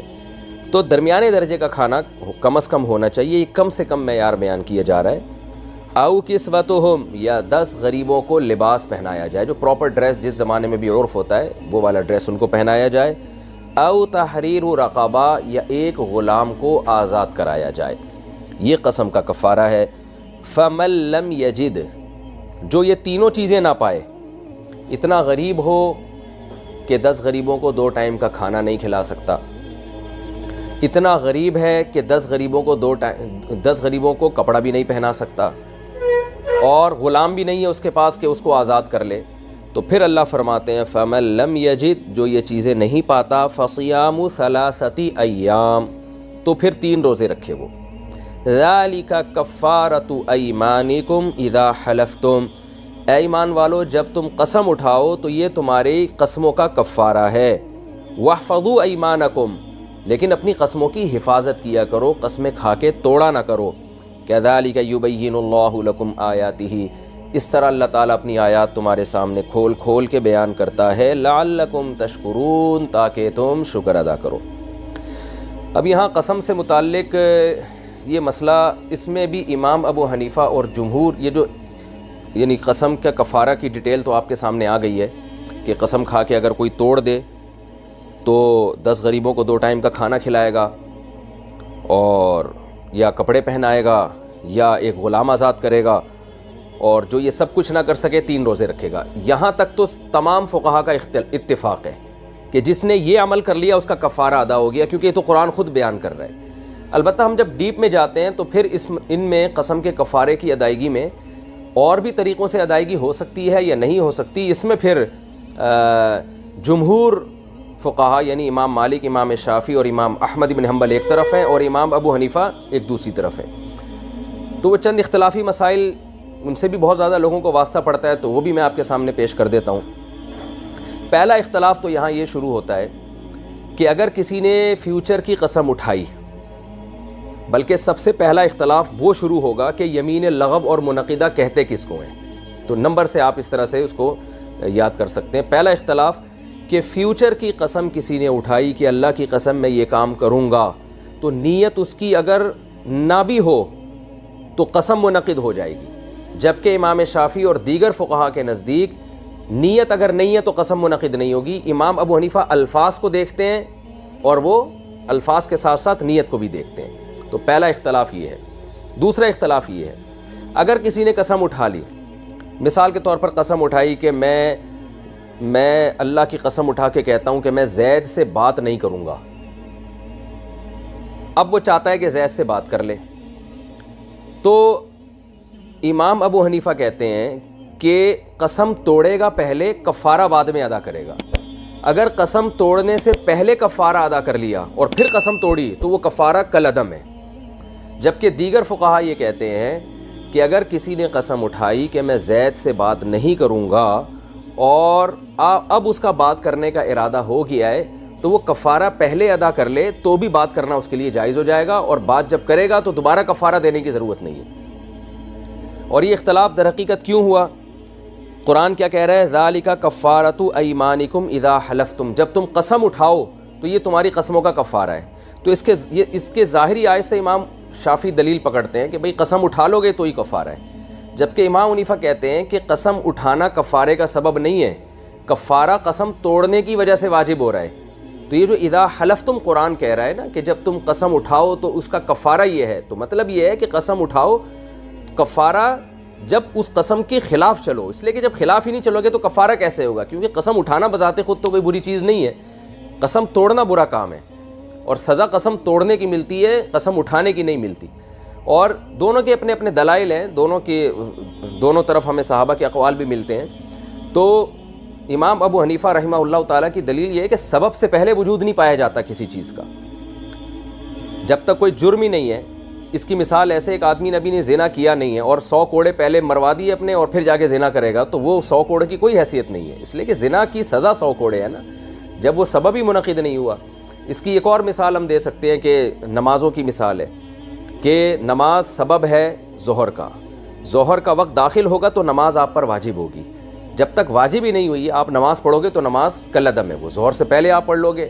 یعنی سبب سے پہلے جب مسبب پایا جاتا ہے تو اس مسبب کی کوئی حیثیت نہیں ہوتی. تو دوسرا اختلاف یہ ہوا کہ امام ابو حنیفہ رحمہ اللہ تعالیٰ کے نزدیک اگر کسی نے قسم اٹھائی اور توڑنے سے پہلے کفارہ ادا کر دیا تو وہ ویسے ہی غریبوں کو کھانا کھلانا کہلائے گا, اور نفل ایک آپ کی انسانیت کی خدمت ہو جائے گی, آپ کی قسم کا کفارہ نہیں ہوگا. قسم کا کفارہ جب ہوگا جب قسم توڑیں اس کے بعد کھلایا, جبکہ امام شافعی کے ہاں پہلے بھی اگر کسی نے کھلا دیا تو بھی ٹھیک ہے.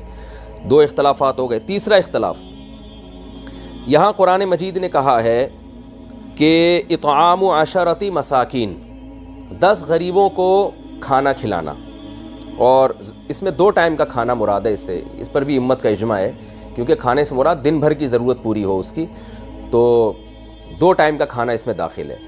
امام شافعی اور دیگر فقہا کے نزدیک کھانا اگر کوئی کھلانا چاہتا ہے یا کپڑا پہنانا چاہتا ہے تو کھانا ہی کھلانا پڑے گا, کپڑا ہی پہنانا پڑے گا. کھانے کی قیمت یا کپڑے کی قیمت نہیں دی جا سکتی, اور یعنی یہ کھانے کی قیمت اور کپڑے کی قیمت نہیں دی جا سکتی. جبکہ امام ابو حنیفہ رحمہ اللہ تعالیٰ کے نزدیک اگر کسی نے کھانا کھلانے کے بجائے کھانے کے پیسے دے دیے یا کپڑا پہنانے کے بجائے کپڑے کے پیسے دے دیے تو نہ صرف یہ جائز ہے بلکہ زیادہ بہتر ہے. یہ وجہ اس کی یہ ہے, جو دیگر فقہاء وہ تو قرآن کے الفاظ کو دیکھ رہے ہیں کہ بھئی اللہ نے قیمت کا تو تذکرہ نہیں کیا یہاں پہ, اللہ نے تو نہیں کہا کہ کھانے کے پیسے دے دو. اگر کھانے کے پیسے دینا جائز ہوتا تو اللہ تعالیٰ سیدھا سیدھا یہ کہہ دیتے کہ بھئی اس کا کفارہ یہ ہے کہ مسکینوں کو پیسے دے دو, اور مسکینوں کو کپڑے کے پیسے دے دو یا کھانے کے پیسے دے دو. تو جو قرآن کے الفاظ ہیں انہی کو فوکس کیا جائے گا, بھئی کھانا ہی کھلانا پڑے گا. جبکہ امام حنیفہ کہتے ہیں کہ کھانے کا تذکرہ اس لیے ہے کہ اگر پیسوں کا تذکرہ کر دیا جاتا نا تو پھر کھانا کھلانا جائز نہ ہوتا. اور بہت سے لوگوں خاص طور پہ عرب میں کرنسی کا اتنا رواج نہیں تھا. وہ کہتے ہیں یہ چیز بدیہی طور پہ, یہ ہم قیاس نہیں کر رہے, یہ بدیہی طور پر یہ بات ثابت ہے کہ مقصد غریب کی حاجت پوری کرنا, اور جس کے ذمے قسم ہے, جس نے قسم اٹھائی ہے اس کے ذمے ایک پینلٹی ڈالنا ہے. تو غریب کی حاجت کھانے کے پیسے دینے میں زیادہ پوری ہوتی ہے. بسا اوقات اس کو کھانے کی حاجت نہیں ہے, وہ کہتا ہے بھئی پیسے دے دو, مجھے دوا کی حاجت ہے یا مجھے کچھ اور کرنا ہے. تو اس میں یہی اختلاف زکوٰۃ میں بھی ہے. دیگر فقہا کہتے ہیں سونے کی زکوٰۃ سونے میں دینی پڑے گی, چاندی کی زکوٰۃ چاندی میں دینی پڑے گی, بکریوں کی زکوٰۃ بکری میں دینی پڑے گی, اونٹ کی زکوٰۃ اونٹ میں دینی پڑے گی. جبکہ امام حنیفہ کے نزدیک اونٹ کی زکوٰۃ اونٹ کی قیمت میں بھی دے سکتے ہیں آپ, بلکہ زیادہ ثواب ہے. سونے کی زکوٰۃ سونے کی یعنی قیمت میں بھی دے سکتے ہیں, پیسوں میں دینا زیادہ ثواب ہے. تو وہ کہتے ہیں کہ ہم قرآن کی آیت کو چھوڑ نہیں رہے ہیں یہاں پہ, بلکہ قرآن ایک علامت کے طور پہ کھانے کا تذکرہ کر رہا ہے, اس لیے کہ کھانا انسان کی ایک بیسک ضرورت ہے. تو جب آپ اس کو پیسے دیں گے تو وہ بطریق اولا کھانا خرید کے کھا سکتا ہے, یہ ضرورت اس کی پیسوں میں زیادہ پوری ہو رہی ہے. تو اس لیے یہ اس کو کہتے ہیں دلالت النص. دلالت النص کا مطلب یہ ہوتا ہے کہ ہم قیاس نہیں کر رہے. قیاس کا مطلب تو یہ ہوتا ہے کہ قرآن کی ایک حکم ہے, اس حکم کے جیسا آپ کو کوئی اور موقع ملا تو آپ نے اس حکم کو اٹھا کے وہاں بھی لے گئے. اس کو قیاس کہتے ہیں. یعنی میں تھوڑی مشکل زبان استعمال کر رہا ہوں. مقیس علیہ کے حکم کو متعدی کرنا مقیس کی طرف علت مشترکہ کی وجہ سے, تو یہ تھوڑی گاڑی بات ہو گئی, یہ قیاس ہے. یہ تو وہ کہتے ہیں قیاس نہیں ہے, یہ دلالت النص ہے. دلالت النص کا مطلب کیا ہوتا ہے کہ قرآن جیسے کہہ رہا ہے وَلَا تَقُلْ لَهُمَا اُفٍّ, والدین کو اف بھی مت کرو. تو اب ہم یہ کہیں گے کہ والدین کو جب اف کرنا جائز نہیں ہے تو جوتے مارنا, ان کو خدا نخواستہ تھپڑ مارنا, یہ تو بطریق اولا حرام ہے. اب ہم یہ نہیں کہیں گے کہ ہم معاذ اللہ ان کو مار پٹائی کو اف پر قیاس کر رہے ہیں. نہ قیاس نہیں کر رہے, یہ تو اف کے لفظ میں یہ بات خود چھپی ہوئی ہے. یعنی قرآن کے الفاظ اس معنی کو اپنے اندر بطریق اولا سموئے ہوئے ہیں کہ جب اف کہنا حرام ہے تو مار کٹائی تو بطریق اولا حرام ہے. تو وہ بھی یہ کہتے ہیں کہ زکوٰۃ کی آیتیں ہو گئیں یا کفارے کی آیتیں ہو گئیں, جب قرآن کہہ رہا ہے کہ ان کو 2 ٹائم کا کھانا کھلاؤ یا ان کو لباس پہناؤ, تو حقیقت میں قرآن یہ بیان کرنا چاہ رہا ہے کہ ان کی حاجت پوری کرو. کھانا حاجت پوری کرنے کا ایک آلہ اور ذریعہ ہے. لباس ان کی حاجت پوری کرنے کا ایک آلہ اور ذریعہ ہے. یہ ذریعہ پیسے دینے سے اور زیادہ پورا ہو سکتا ہے, بلکہ اس کے علاوہ حاجتیں بھی وہ پوری کر سکتے ہیں. تو اس لیے وہ کہتے ہیں ہم نے قرآن کی آیت کو چھوڑا نہیں ہے, بلکہ قرآن کی روح کو ہم نے پکڑا ہے. اور چھوڑا جب ہوتا ہے جب ہم ایسی چیز ان کو دیتے کہ جس سے وہ کپڑا نہ خرید سکیں, جس سے وہ کھانا نہ کھا سکیں, ایسی چیز ہم ان کو پکڑا دیتے, پھر ہم کہتے ہیں وہ کھانا نہیں کھا سکتے اس سے. تو یہ تیسرا اختلاف ہے کہ امام ابو حنیفہ کے نزدیک پیسے دینا بھی جائز ہے اور کوئی کھانا کھلا دے تو بھی ٹھیک ہے. اور یہ صرف اس میں نہیں ہے بلکہ صدقہ فطر میں بھی ہے. جو رمضان میں ہم صدقہ فطر دیتے ہیں نا, تو اس میں تمام فقہا کے نزدیک تو یہی ہے کہ آپ کو آٹا ہے تو آٹا ہی دینا پڑے گا یا جو دینی پڑے گی. سعودی عرب میں ایسا ہی ہوتا ہے کہ جو صدقہ فطر نکالتے ہیں نا لوگ, وہ آٹے کی شکل میں بوریاں دیتے ہیں غریبوں کو. پھر وہ ایک ہیلا کرتے ہیں کہ غریب کو بوری پکڑائی, اس کی یہ تھیلا پکڑایا, پھر اسی سے وہ تھیلا خرید لیا پیسے دے کے. تو وہ ایک ہیلا کرتے ہیں, وہ کہتے ہیں بھائی گندم ہی دینی پڑے گی, جبکہ امام حنیفہ اس کے قائل ہیں کہ ڈائریکٹ آپ پیسے پکڑا دیں, کیونکہ وہ ایک سائن ہے, ایک علامت ہے. اچھا, یہاں ایک امام حنیفہ کی ایک دوسری دلیل یہ بھی ہے کہ قرآن کھانے کا تذکرہ یا کپڑے کا تذکرہ یا زکوٰۃ میں بکری کا تذکرہ اس لیے کر رہا ہے کہ پیسے دینے کے لیے بھی تو کوئی معیار متعین کرنا پڑے گا نا کہ کتنے پیسے دیے جائیں, یعنی پیسے کا بھی تو کوئی معیار ہوگا نا. تو بکری یا اونٹ یا گائے کی زکوٰۃ میں گائے دینی پڑتی ہے. تو یہ اصل میں سائن ہے, کیونکہ ہر دور میں کرنسی کی ویلیو اوپر نیچے ہوتی رہتی ہے, لیکن یہ جو ایسٹس ہیں نا یہ ایک اسٹیبل رہتے ہیں. تو اب جہاں قرآن کہہ رہا ہے یا حدیث کہہ رہی ہے کہ آپ نے آٹا دینا ہے, مثال کے طور پر 2.25 کلو آٹا دینا ہے آپ نے صدقہ فطر میں, تو اصل میں وہ یہ ہے کہ 2.25 کلو آٹا یا اس کی قیمت, تو 2.25 کلو آٹے کی قیمت اوپر نیچے ہوتی رہتی ہے. تو یہ ایک معیار بن گیا ہمیشہ کے لیے کہ قیمت اگر دینی ہوگی تو کتنی دینی ہوگی. تو یہ چیزیں بطور علامت کے بھی قرآن بیان کر رہا ہے. خیر اختلافی مسئلہ ہے جو اس میں کسی ایک طرف شدت کی اجازت نہیں ہے. تو تیسرا اختلاف کیا ہوا کہ قیمت بھی دی جا سکتی ہے, اور دیگر فقہا کے نزدیک قیمت دینا جائز نہیں ہے, کھانا ہی کھلانا پڑے گا. اچھا, اسی کو میں ذرا مزید ڈیفائن کروں کہ جب آپ کھانے کی قیمت دیں گے فقہ حنفی کی, اب کیونکہ دوسرے فقہا کے نزدیک تو قیمت دینے کی اجازت ہی نہیں ہے نا, وہاں تو اب آگے ڈیٹیل ہے ہی نہیں. فقہ حنفی میں جب آپ غریب کو 2 ٹائم کا کھانا دیں گے یا کھانے کی قیمت دیں گے تو پھر قیمت میں یہ ضروری ہے کہ صدقہ فطر کے برابر کم از کم اس کو رقم دی جائے, کیونکہ صدقہ فطر کو ایک اور مقام پہ شریعت نے معیار بنایا ہے کہ غریب کی ایک دن کی کھانے کی جو حاجت پوری ہوتی ہے وہ صدقہ فطر سے پوری ہوتی ہے. تو ایک دن کی حاجت صدقہ فطر کو قرار دیا گیا ہے. اس کے دوسری طرف دلائل ہیں, ابھی میں ان کی تفصیل میں نہیں جاؤں گا. تو اس لیے کھانے کی قیمت میں آپ یہ نہیں کر سکتے کہ 2 روٹیوں کے اور 1 نہاری کے پیسے آپ اس کو پکڑا دیں, کیونکہ وہ تو ریٹ کہیں زیادہ ہوتے ہیں کہیں کم ہوتے ہیں. تو اس کا ایک معیار یہ ہے کہ صدقہ فطر کے برابر رقم دی جائے, اور صدقہ فطر کی رقم میں 1.25 کلو یا 2.25 کلو. بعض فقہا قائل ہیں 1.25 کلو کے, حضرت مفتی رشید احمد صاحب رحمۃ اللہ علیہ 2.25 کلو گندم کے قائل تھے. تو ان دونوں میں سے کسی بھی قول پہ عمل کر سکتا ہے. احتیاط اس میں کہ 2.25 کلو آٹے کے پیسے دے دے, اور اگر کوئی رخصت پر گنجائش پر عمل کرنا چاہ رہا ہے تو 1.25 کلو. تو اب اور آسان ہو گیا مسئلہ کہ اگر آپ قسم کا کفارہ ادا کرنا چاہتے ہیں تو فقہ حنفی میں آپ اس طرح سے کر سکتے ہیں کہ 10 غریبوں میں 2.25 کلو گندم کے پیسے ہر غریب کو دے دیں آپ. 2.25 کلو گندم, جیسے آج کل جو آٹے کے ریٹ چل رہے ہیں 180 روپے کی تھیلی, 80 نہیں 800 روپے 10 کلو ہے آج کی کل میں نے ریٹ معلوم کی ہے.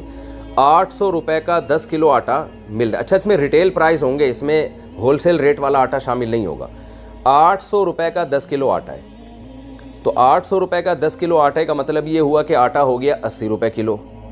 تو 80 اور 80 2 کلو ہو گیا 160 روپے کا, اور پھر اس میں 20 روپے آپ ملا لیں سوا کرنے کے لیے نا, تو 170 اور 180. تو گویا آپ نے کیا کیا ہے, 180 روپے جب آپ ایک غریب کو دیں گے اور 10 غریبوں میں آپ دے دیں گے تو یہ بن جائے گا 180, اس میں ایک صفر کا آپ اضافہ کر لیں, 1800 روپے, 1800. تو 1800 روپے آپ نے 10 غریبوں میں برابر تقسیم کر دیں گے, تو یہ آپ کا ایک قسم کا کفارہ ادا ہو جائے گا آج کی ڈیٹ کے مطابق. یعنی آج کی ڈیٹ کا مطلب ہے 8 دسمبر 2021. تو 8 دسمبر 2021 میں جو آٹے کی 10 کلو کی بوری ہے نا وہ 80 روپے کی ہے. یہ میں اس لیے کہہ رہا ہوں کہ ان مسائل کی نوبت لوگوں کو بہت زیادہ آتی ہے, پھر وہ بہت کنفیوز ہوتے ہیں. تو آپ نے کیا کرنا ہے, 8 دسمبر 2021 کو اگر کوئی کفارہ ادا کر رہا ہے تو 2.25 کلو گندم کا ریٹ بنے گا 180 روپے, اور 10 آدمیوں کا بن جائے گا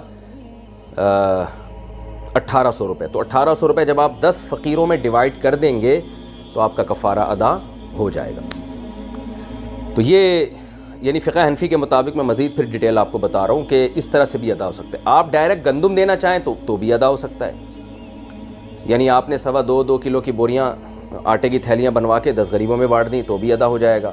یا آپ کسی ہوٹل والے سے رابطہ کریں, بولیں بھائی یہ 10 آدمی ہیں, ان کو 2 ٹائم کا آپ نے کھانا کھلانا ہے, دوپہر اور رات کا, اس کی پیمنٹ میں کر رہا ہوں. تو ڈائریکٹ جب کھانا کھلائیں گے پھر اس میں قیمت کا کوئی وہ نہیں ہے کہ وہ سستا کھلائیں مہنگا کھلائیں, وہ آپ کی مرضی ہے. بعض دفعہ یہ بھی ہوتا ہے کہ کوئی آدمی فری میں کھلا دیتا ہے.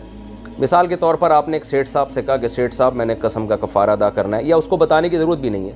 آپ نے کہا کہ یار یہ 10 غریب ہیں, ان کو ذرا 2 ٹائم کا میری طرف سے کھانا کھلا دو, میں بعد میں پیمنٹ کر دوں گا.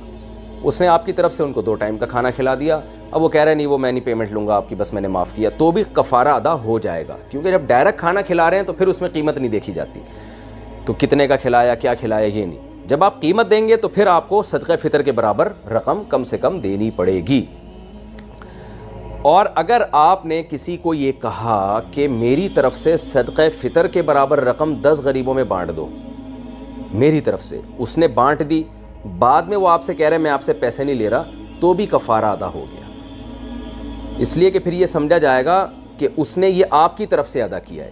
البتہ کسی نے پہلے کفارہ ادا کر دیا اور پھر آپ کو بعد میں بتایا کہ میں نے تمہاری طرف سے دے دیا ہے, اب نہیں ہوگا. بالکل ایسے جیسے زکوٰۃ, جیسے شوہر بیوی کی طرف سے زکوٰۃ دے دے, بیوی کو بتا کے دے گا, بیوی کی اجازت سے دے گا, تو بیوی سے بعد میں پیسے نہ بھی لے تو زکوٰۃ ادا ہو جائے گی.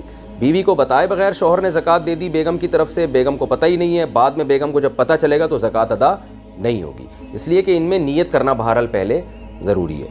تو یہ کچھ مسائل ہو گئے. ایک اور اس میں مسئلہ یہ ہے, یہ 4 اختلافی مسائل ہو گئے نا. 5واں اختلاف کیا ہے؟ امام شافعی رحمہ اللہ اور دیگر فقہا کے نزدیک یہ جو کھانا ہے نا یہ 10 آدمیوں ہی کو کھلانا پڑے گا. ایک آدمی کو آپ 10 دن تک نہیں کھلا سکتے. جبکہ امام ابو حنیفہ رحمہ اللہ تعالیٰ کے نزدیک اگر آپ نے ایک دن میں ایک آدمی کو 10 آدمیوں کا کھانا دے دیا تو کفارہ ادا نہیں ہوگا.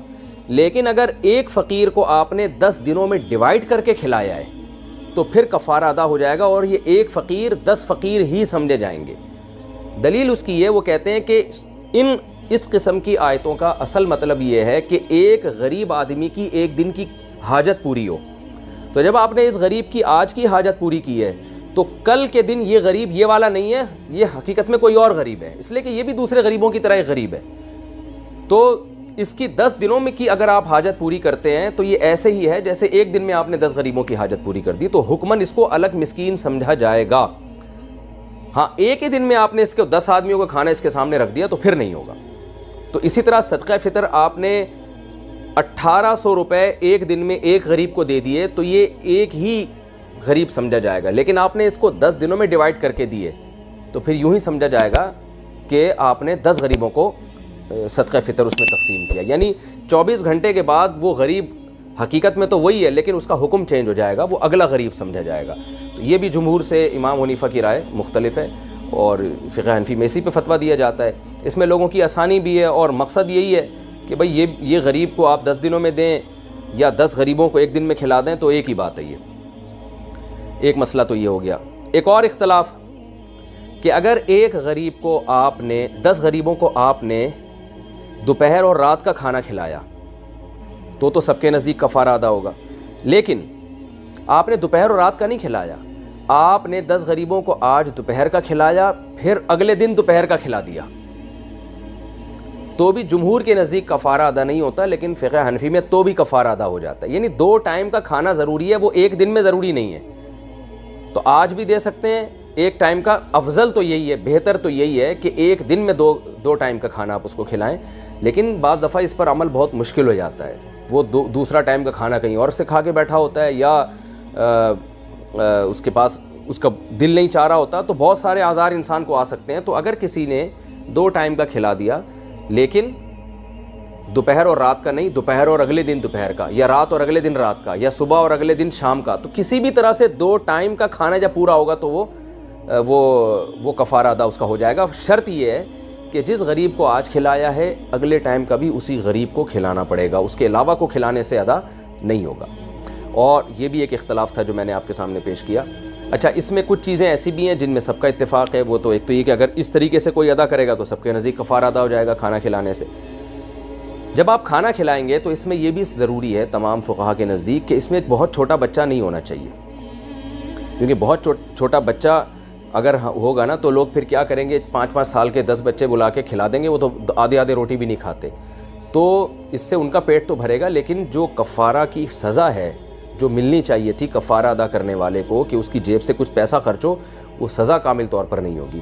تو یہ جو 10 غریبوں کو جب کھانا کھلایا جائے گا تو یہ سارے کے سارے بالغ ہوں گے, چاہے مرد ہو یا عورتیں, اور ان میں کوئی ایسا بچہ نہ ہو جو بالکل ہی نہ سمجھ ہے, بہت ہی چھوٹا بچہ ہے, قریب البلوغ بچہ ہونا چاہیے, جو کم سے کم اس کی عمر جو ہے نا 7 سال بیان کی جاتی ہے, کم سے کم 7 سال یا اس سے اوپر کا ہو, تاکہ وہ پیٹ بھر کے کھا سکے. ان میں کوئی ایسا نہیں ہونا چاہیے جس کا پیٹ پہلے سے ہی بھرا ہوا ہو, وہ بھی شامل نہیں ہوگا. اور کوئی بیمار ہو جو کھا ہی نہ سکتا ہو تو وہ بھی شامل نہیں ہوگا. نارمل لوگ ہونے چاہیے جو, اب اس میں یہ نہیں کہ آپ ہر ایک سے بلا کے تحقیق کرنا شروع کر دیں کہ کھایا کہ نہیں کھایا ہے. نارمل تو جو کھانے کے لیے بیٹھا ہوتا ہے وہ اس کی علامت ہوتی ہے کہ اس کا پیٹ خالی ہی ہے, تبھی کھانا کھا رہا ہے وہ. تو یہ مختصر تفصیل تھی ان مسائل کی قسم کے کفارے کے بارے میں جو میں نے آپ کو بتائی. اچھا, ایک اور مسئلہ یہاں یہ بھی ہے بہت امپورٹنٹ کہ اگر کسی شخص نے کئی قسمیں اٹھائی ہوں اور کئی قسمیں اٹھا کے توڑی ہوں تو پھر کیا حکم ہے؟ کیا ایک کفارہ تمام قسموں کی طرف سے کافی ہو جائے گا یا ہر قسم کا الگ کفارہ ادا کرنا پڑے گا؟ مثال کے طور پر ایک آدمی نے قسم اٹھائی, اللہ کی قسم میں خربوزہ نہیں کھاؤں گا. پھر اس نے کچھ دن بعد قسم اٹھائی, اللہ کی قسم میں وسیم سے بات نہیں کروں گا. پھر اس نے قسم اٹھائی, اللہ کی قسم کل میں فجر کی نماز جماعت سے پڑھوں گا. پھر اس نے قسم اٹھائی, اللہ کی قسم میں جو ہے وہ صبح چائے نہیں پیوں گا. 5, 6, 8, 10, 25, 30 قسمیں اٹھا لیں, اور پھر ایک ایک کر کے اللہ نہ کرے وہ ساری قسموں کو توڑتا چلا گیا. تو اگر جب ایک قسم اٹھائی اور توڑی اور اس کا کفارہ ادا کر دیا, پھر جب اگلی قسم اٹھائے گا توڑے گا تو یقیناً نئے سرے سے کفارہ ادا کرنا پڑے گا. اس میں تو کوئی دو رائے نہیں ہے, سب کا اتفاق ہے.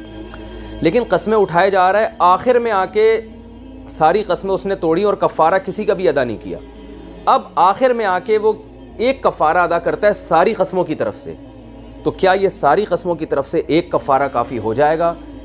تو اس میں تینوں ائمہ, امام مالک, امام شافعی, امام احمد بن حنبل اور امام ابو حنیفہ کی بھی راجح قول کے مطابق وہ یہی ہے کہ ہر قسم کا الگ کفارہ ادا کرنا پڑے گا.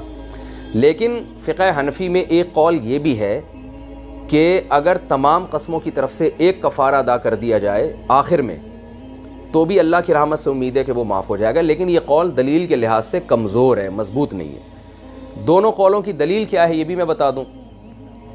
دلیل یہ ہے کہ اگر کوئی شخص زنا کرتا ہے, شریعت کہتی ہے 100 کوڑے لگاؤ, لیکن ابھی کوڑے لگے نہیں تھے, پھر زنا کیا اس نے, تو جب آخر میں پکڑا جائے گا نا تو ایسا نہیں ہوگا ہر زنا کے بدلے میں 100 کوڑے لگیں اس کے, بلکہ جب 100 کوڑے لگیں گے وہ پچھلی تمام جو کفارے ہیں نا ان کی طرف سے کافی ہو جائیں گے. رمضان کا روزہ کسی نے توڑ دیا جان بوجھ کر, تو اس کا کفارہ ہے 60 روزے لگاتار رکھے جائیں. لیکن رمضان میں ایک آدمی نے کئی دفعہ روزہ توڑا, اب اس کو توبہ کی توفیق ہوئی ہے, تو 60 روزے جب رکھے گا تو پچھلے تمام روزوں کا وہ کفارہ ادا ہو جائے گا. تو اس پر قیاس کر کے بعض فقہا یہ کہتے ہیں, فقہ حنفی میں, دیگر فقہا تو ایک ہی رائے رکھتے ہیں کہ نہیں ہر قسم کا الگ کفارہ ہوگا. تو اس پر قیاس کر کے بعض فقہا یہ کہتے ہیں کہ قسم بھی کئی دفعہ اگر توڑی ہو اور اب اس نے توبہ کر لی, تو جب وہ اپنے اوپر سزا نافذ کرے گا کفارے کی تو ایک کفارہ ان تمام قسموں کی طرف سے کافی ہو جائے گا. لیکن یہ قول دلیل کے لحاظ سے اس لیے کمزور ہے کہ جو روزہ ہے, یہ جو زنا ہے نا, اس کی جب سزا ملتی ہے کوڑوں کی شکل میں, یہ سزا برائے سزا ہے, اس میں عبادت کا بالکل بھی کوئی عنصر نہیں ہے. شرابیں کئی بار پیوں, پکڑا گیا تو ایک ہی دفعہ سزا ملتی ہے, تو یہ جو سزا ملتی ہے نا یہ سزا ہی ہے, اس میں عبادت کا کوئی عنصر نہیں ہے. جبکہ قسم کا جو کفارہ ہے نا، جب وہ ادا کیا جاتا ہے تو اس کی جو وضع ایسی ہے کہ جس میں سزا کا عنصر بھی ہے اور عبادت کا عنصر بھی ہے۔ وہ عبادت کیا ہے؟ آپ غریبوں کو کھانا کھلا رہے ہیں۔ وہ عبادت کیا ہے کہ آپ روزہ رکھ رہے ہیں۔ تو عبادات میں جب کئی اسباب جمع ہو جائیں تو عبادات میں تکرار ہوتا ہے، وہ متحد نہیں ہوتی، کیونکہ عبادت تو کرنے کی چیز ہے نا۔ تو اس میں عبادت کی جہت غالب ہے، عبادت کی جہت غالب ہونے کی وجہ سے، یعنی عبادت کا عنصر اس میں سزا کے عنصر سے زیادہ ہے۔ سزا بھی ہے اس میں، کیونکہ آپ وہ عبادت کے طور پہ نہیں، آپ کو تو ایک پینلٹی لگی ہے، لیکن کر تو عبادت رہے ہیں نا۔ تو اس میں منت کا، جیسے منت ہے نا، آپ جتنی دفعہ منت مانو گے، میرا یہ کام ہو گیا تو میں اتنے روزے رکھوں گا، میرا یہ کام ہو گیا تو اتنے روزے رکھوں گا، تو جو کام ہوگا اتنے روزے آپ پر واجب ہو جائیں گے، کیونکہ عبادت ہے۔ تو عبادت میں تداخل نہیں ہوتا، مرج نہیں ہو جاتی وہ آپس میں، سزائیں آپس میں مرج ہو جاتی ہیں۔ اب ظاہر ہے جس نے زنا کیا اس کو 100 کوڑے اگر ہر زنا کے بدلے میں لگائیں گے، وہ تو ویسے ہی کمر ٹوٹ ٹاٹ کے اس کی برابر ہو جائے گی۔ تو اور رمضان کا روزہ کسی نے کھا کے توڑا ہو، جو جرم کیا نا اس نے، اگرچہ 60 روزے وہ رکھ رہا ہے، عبادت کے طور پہ رکھ رہا ہے، لیکن اس میں عبادت بھی ہے، لیکن سزا کا عنصر غالب ہے کہ آپ نے روزہ کیوں توڑا۔ جبکہ قسم توڑنے میں تو توڑ کر تو غلط کیا، لیکن قسم اٹھانا بذات خود غلط نہیں تھا، قسم اٹھانا بذات خود غلط نہیں تھا۔ اور جب اس کو جو سزا مل رہی ہے وہ بھی ایک عبادت کروائی جا رہی ہے اس سے، تو اس لیے راجح اس میں یہی ہے کہ جتنی بھی قسمیں کسی نے اٹھائی ہوں اور کھا کے توڑی ہوں تو ہر قسم کا اس کو الگ الگ کفارہ ادا کرنا پڑے گا۔ لیکن کیونکہ دوسرا قول بھی ہے، اگرچہ کمزور قول ہے مگر بعض فقہا نے اس پہ بھی فتویٰ دیا ہے، تو اگر کسی کے ذمے بہت ساری قسمیں جمع ہو گئیں، بعض لوگ بچپن میں یعنی بالغ ہونے کے بعد وہ اوٹ پٹانگ قسمیں اٹھاتے نا، اپنے اوپر بہت کچھ لازم کر چکے ہوتے ہیں، تو اگر کوئی اس قول پر عمل کر لیتا ہے مجبوری میں، مجبوری کا مطلب یہ کہ سینکڑوں لاکھوں قسمیں جمع ہو گئیں، اور ایسا ہوتا ہے، ایسا کیسے ہوتا ہے؟ وہ اس طرح سے ہوتا ہے کہ بعض دفعہ لوگ سگریٹ کے عادی ہوتے ہیں، وہ کہتے ہیں آئندہ میں نے سگریٹ پی تو میں 3 روزے رکھوں گا۔ اب یہ بھی ایک قسم کی قسم ہے جو میں آگے انشاءاللہ مزید تفصیل سے آگے اس مسئلے کو بھی ہائی لائٹ کروں گا۔ اب وہ کیا کرتا ہے؟ وہ کہتا ہے اگر میں نے سگریٹ پی تو مجھ پہ 3 روزے، اب سگریٹ پی 3 واجب ہو گئے، پھر سگریٹ پی، وہ تو 25,000 دفعہ سگریٹ پی چکا ہوتا ہے، اور وہ روزے رکھ کے ادھموا ہو جاتا ہے، وہ کہتا ہے میں نہیں رکھ رہا روزے بھائی۔ اور وہ یوں نہیں کہتا اگر میں نے سگریٹ پی، کہتا ہے جب بھی میں نے سگریٹ پی تو مجھ پہ 3 روزے۔ اگر وہ یہ کہتا ہے نا اگر میں نے سگریٹ پی تو مجھ پہ 3 روزے واجب ہیں، تو ایک دفعہ پینے سے 3 واجب ہو جاتے، دوبارہ پینے سے نہیں ہوتے۔ لیکن بعض لوگ کلمہ کے ساتھ قسم اٹھاتے ہیں، میں زندگی بھر جب بھی سگریٹ پیوں گا تو مجھ پر 3 روزے لازم ہوں گے۔ تو اس میں ہوتا یہ ہے کہ جب وہ ہزاروں دفعہ پیا ہے اور روزے رکھ کے وہ نہیں رکھے جا رہے اب اس سے، تو ہزاروں لاکھوں مرتبہ وہ سگریٹ پی چکا ہوتا ہے اور اس کے ذمے ہزاروں قسمیں آ چکی ہوتی ہیں۔ تو پھر ایسی صورت میں افضل تو یہی ہے کہ ہزاروں قسم کے الگ الگ کفارے ادا کرے وہ۔ لیکن اگر کوئی ان تمام کی طرف سے ایک کفارہ ادا کر لیتا ہے تو بھی ایک ضعیف قول ہے، مگر اس کی گنجائش ہے، کیونکہ اس میں بھی سزا کا عنصر ہے اور سزاؤں میں آپس میں تداخل ہو جاتا ہے، تو مرج ہو جاتی ہیں وہ۔ جب کئی جرائم کی سزا ایک ہوتی ہے تو آخر میں مرج ہو جاتی ہے وہ۔ تو بہتر یہی ہے کہ ہر قسم کا الگ کفارہ ادا کیا جائے، لیکن بہت زیادہ قسمیں جمع ہو جائیں تو اگر کوئی کمزور قول پر عمل کر لے تو اس کی بھی انشاءاللہ گنجائش ہے، اللہ نے چاہا تو گناہ نہیں ہوگا۔ اور ایک اور بات کر کے میں یہ آج کے لیکچر کو ختم کرتا ہوں، اس کے بعد بھی یہ ٹاپک کچھ رہ جائے گا جو اگلے ایپیسوڈ میں انشاءاللہ پیش کروں گا میں۔ قسم اٹھانے کے 2 طریقے ہیں، خوب سمجھ لیں۔ ایک تو یہی ہے کہ اللہ کی قسم میں یہ کام نہیں کروں گا، واللہ میں یہ نہیں کروں گا۔ قرآن کی اگر کوئی قسم اٹھاتا ہے تو وہ بھی ہے، قرآن کی قسم میں یہ کام نہیں کروں گا، تو وہ بھی اللہ کی قسم ہی سمجھی جائے گی۔ ایک طریقہ یہ بھی ہوتا ہے جو میں نے ابھی بتایا، اگر کوئی شخص یوں کہتا ہے کہ میں اگر سگریٹ پیوں گا تو مجھ پہ 3 روزے لازم ہیں، تو خوب سمجھ لیں اس طرح سے جب کوئی اپنے اوپر سگریٹ کو حرام کر لیا نا ایک طرح سے اس نے، تو اس میں منت کا عنصر بھی ہے اور قسم کا عنصر بھی ہے۔ تو اس میں اس کے پاس دونوں آپشن ہیں کہ وہ جب سگریٹ پیے تو منت بھی سمجھی جائے گی، نظر جسے کہتے ہیں، 3 روزے رکھ لے، اور یہ بھی شریعت نے اس کو اختیار دیا ہے کہ چاہے تو وہ قسم کا کفارہ ادا کر لے۔ قسم کا کفارہ کیا مطلب؟ 10 غریبوں کو 2 ٹائم کا کھانا کھلا لے، حالانکہ اس نے الفاظ میں کھانے کا تذکرہ نہیں کیا تھا۔ وجہ اس کی یہ کہ یہ الفاظ دیکھنے میں تو منت کے الفاظ ہیں۔ منت کا مطلب کیا ہے کہ میرا بیمار ٹھیک ہو گیا تو میں اتنے روزے رکھوں گا، تو وہ تو ٹھیک ہے، جب بیمار ٹھیک ہو گیا تو روزے ہی رکھنے پڑیں گے آپ کو۔ اللہ نے میری جاب دلا دی تو میں اتنے پیسے صدقہ کروں گا، تو جب جاب ملے گی تو اتنے پیسے ہی صدقہ کرنے پڑیں گے، کیونکہ یہ خالص منت ہے، نظر ہے، اس میں قسم کا معنی نہیں ہے۔ لیکن اگر آپ نے کسی کام کے ساتھ معلق کر دیا اس کو، روزوں کو یا صدقے کو، ایسا کام جس سے آپ بچنا چاہتے ہو اور آپ کر رہے ہو، اس کو اللہ کی طرف نسبت نہیں ہے، تو یہ منت بھی ہے، قسم بھی ہے۔ جیسے آپ نے کہا کہ اگر میں نے بد نظری کی، کسی عورت کی طرف ناجائز دیکھا، اگر میں نے جھوٹ بولا تو میں 10 غریبوں کو کھانا کھلاؤں گا، یا میں 1 غریب کو کھانا کھلاؤں گا، یا میں حج کروں گا، یا میں عمرہ کروں گا۔ تو اس کا مطلب آپ اپنے آپ کو بچانا چاہتے ہو کسی عورت کی طرف دیکھنے سے یا سگریٹ پینے سے۔ تو جب اپنے آپ کو بچانے کے لیے اپنے اوپر کوئی چیز واجب کی جاتی ہے تو یہ الفاظ تو منت کے ہیں کہ اگر میں نے یہ کیا تو میں اللہ کے لیے یہ کام کروں گا، لیکن اس چیز کو آپ نے اپنے اوپر اور زیادہ حرام کر دیا، اور کسی چیز کو اپنے اوپر حرام کرنا یہ قسم کہلاتا ہے شریعت کی نظر میں۔ تو فقہا کہتے ہیں یہ الفاظ کے لحاظ سے منت ہیں، اور اس کی گہرائی میں آپ جا کے اس کے حکم پہ غور کریں تو یہ قسم بھی ہیں۔ تو لہذا دونوں آپشن ہیں آپ کے پاس، چاہے تو آپ منت پوری کرنے کے لیے وہی کام کریں جو آپ نے منت مانی تھی، چاہے تو آپ یہ کام کرنے کے بعد گویا قسم توڑنے کا حکم لگے گا آپ کے اوپر، 10 غریبوں کو 2 ٹائم کا کھانا کھلا لیں، یا کھانے کی استطاعت نہیں ہے تو پھر 3 روزے آپ لگاتار رکھ لیں۔ تو یہ ایک مسئلہ ہے۔ تو کیونکہ بہت سے نوجوان اس طرح کی قسمیں اٹھاتے ہیں گناہ سے بچنے کے لیے، ہم نے آئندہ سینما گھر میں گئے تو میں 2 روزے رکھوں گا، یا 6 روزے رکھوں گا، یا 1 سال کے روزے رکھوں گا، ایسے بھی منتیں لوگ مان رہے ہوتے ہیں۔ تو اگر آپ نے وہ گناہ کیا تو آپ چاہے تو وہ کام کریں جس کی آپ نے منت مانی تھی، چاہے تو قسم کا کفارہ ادا کر دیں آپ۔ تو جب کوئی کلمہ کے ذریعے ایسی قسم اٹھاتا ہے نا کہ جب بھی میں نے سگریٹ پی، جب بھی میں سینما گھر فلم دیکھنے گیا تو میں 10,000 روپے صدقہ کروں گا، تو ایسے نوجوانوں کے ساتھ یہ ہوتا ہے، مشاہدہ ہے، لوگ ہم سے پوچھتے ہیں کہ بھائی ہم نے یہ قسم 20 سال پہلے اٹھائی تھی، اس کے بعد ہم سینکڑوں دفعہ فلم دیکھنے گئے ہیں اور اب تو اتنے سارے روزے ہم پہ جمع ہو گئے ہیں۔ تو پھر ان کو یہ کہا جاتا ہے بھائی اچھی طرح اس گناہ سے توبہ کرو، اگر اللہ نے مالی وسعت دی ہے تو ہر قسم کا الگ کفارہ ادا کرو، اور اگر وسعت نہیں ہے یا صحت روزے رکھنے کی اجازت نہیں دیتی ہے تو پھر تمام قسموں کی طرف سے ایک کفارہ ادا کر لو، اللہ کی رحمت سے امید ہے شاید اللہ معاف کر دے۔ تو احتیاط تو یہی ہے کہ ہر قسم کا الگ کفارہ ہو۔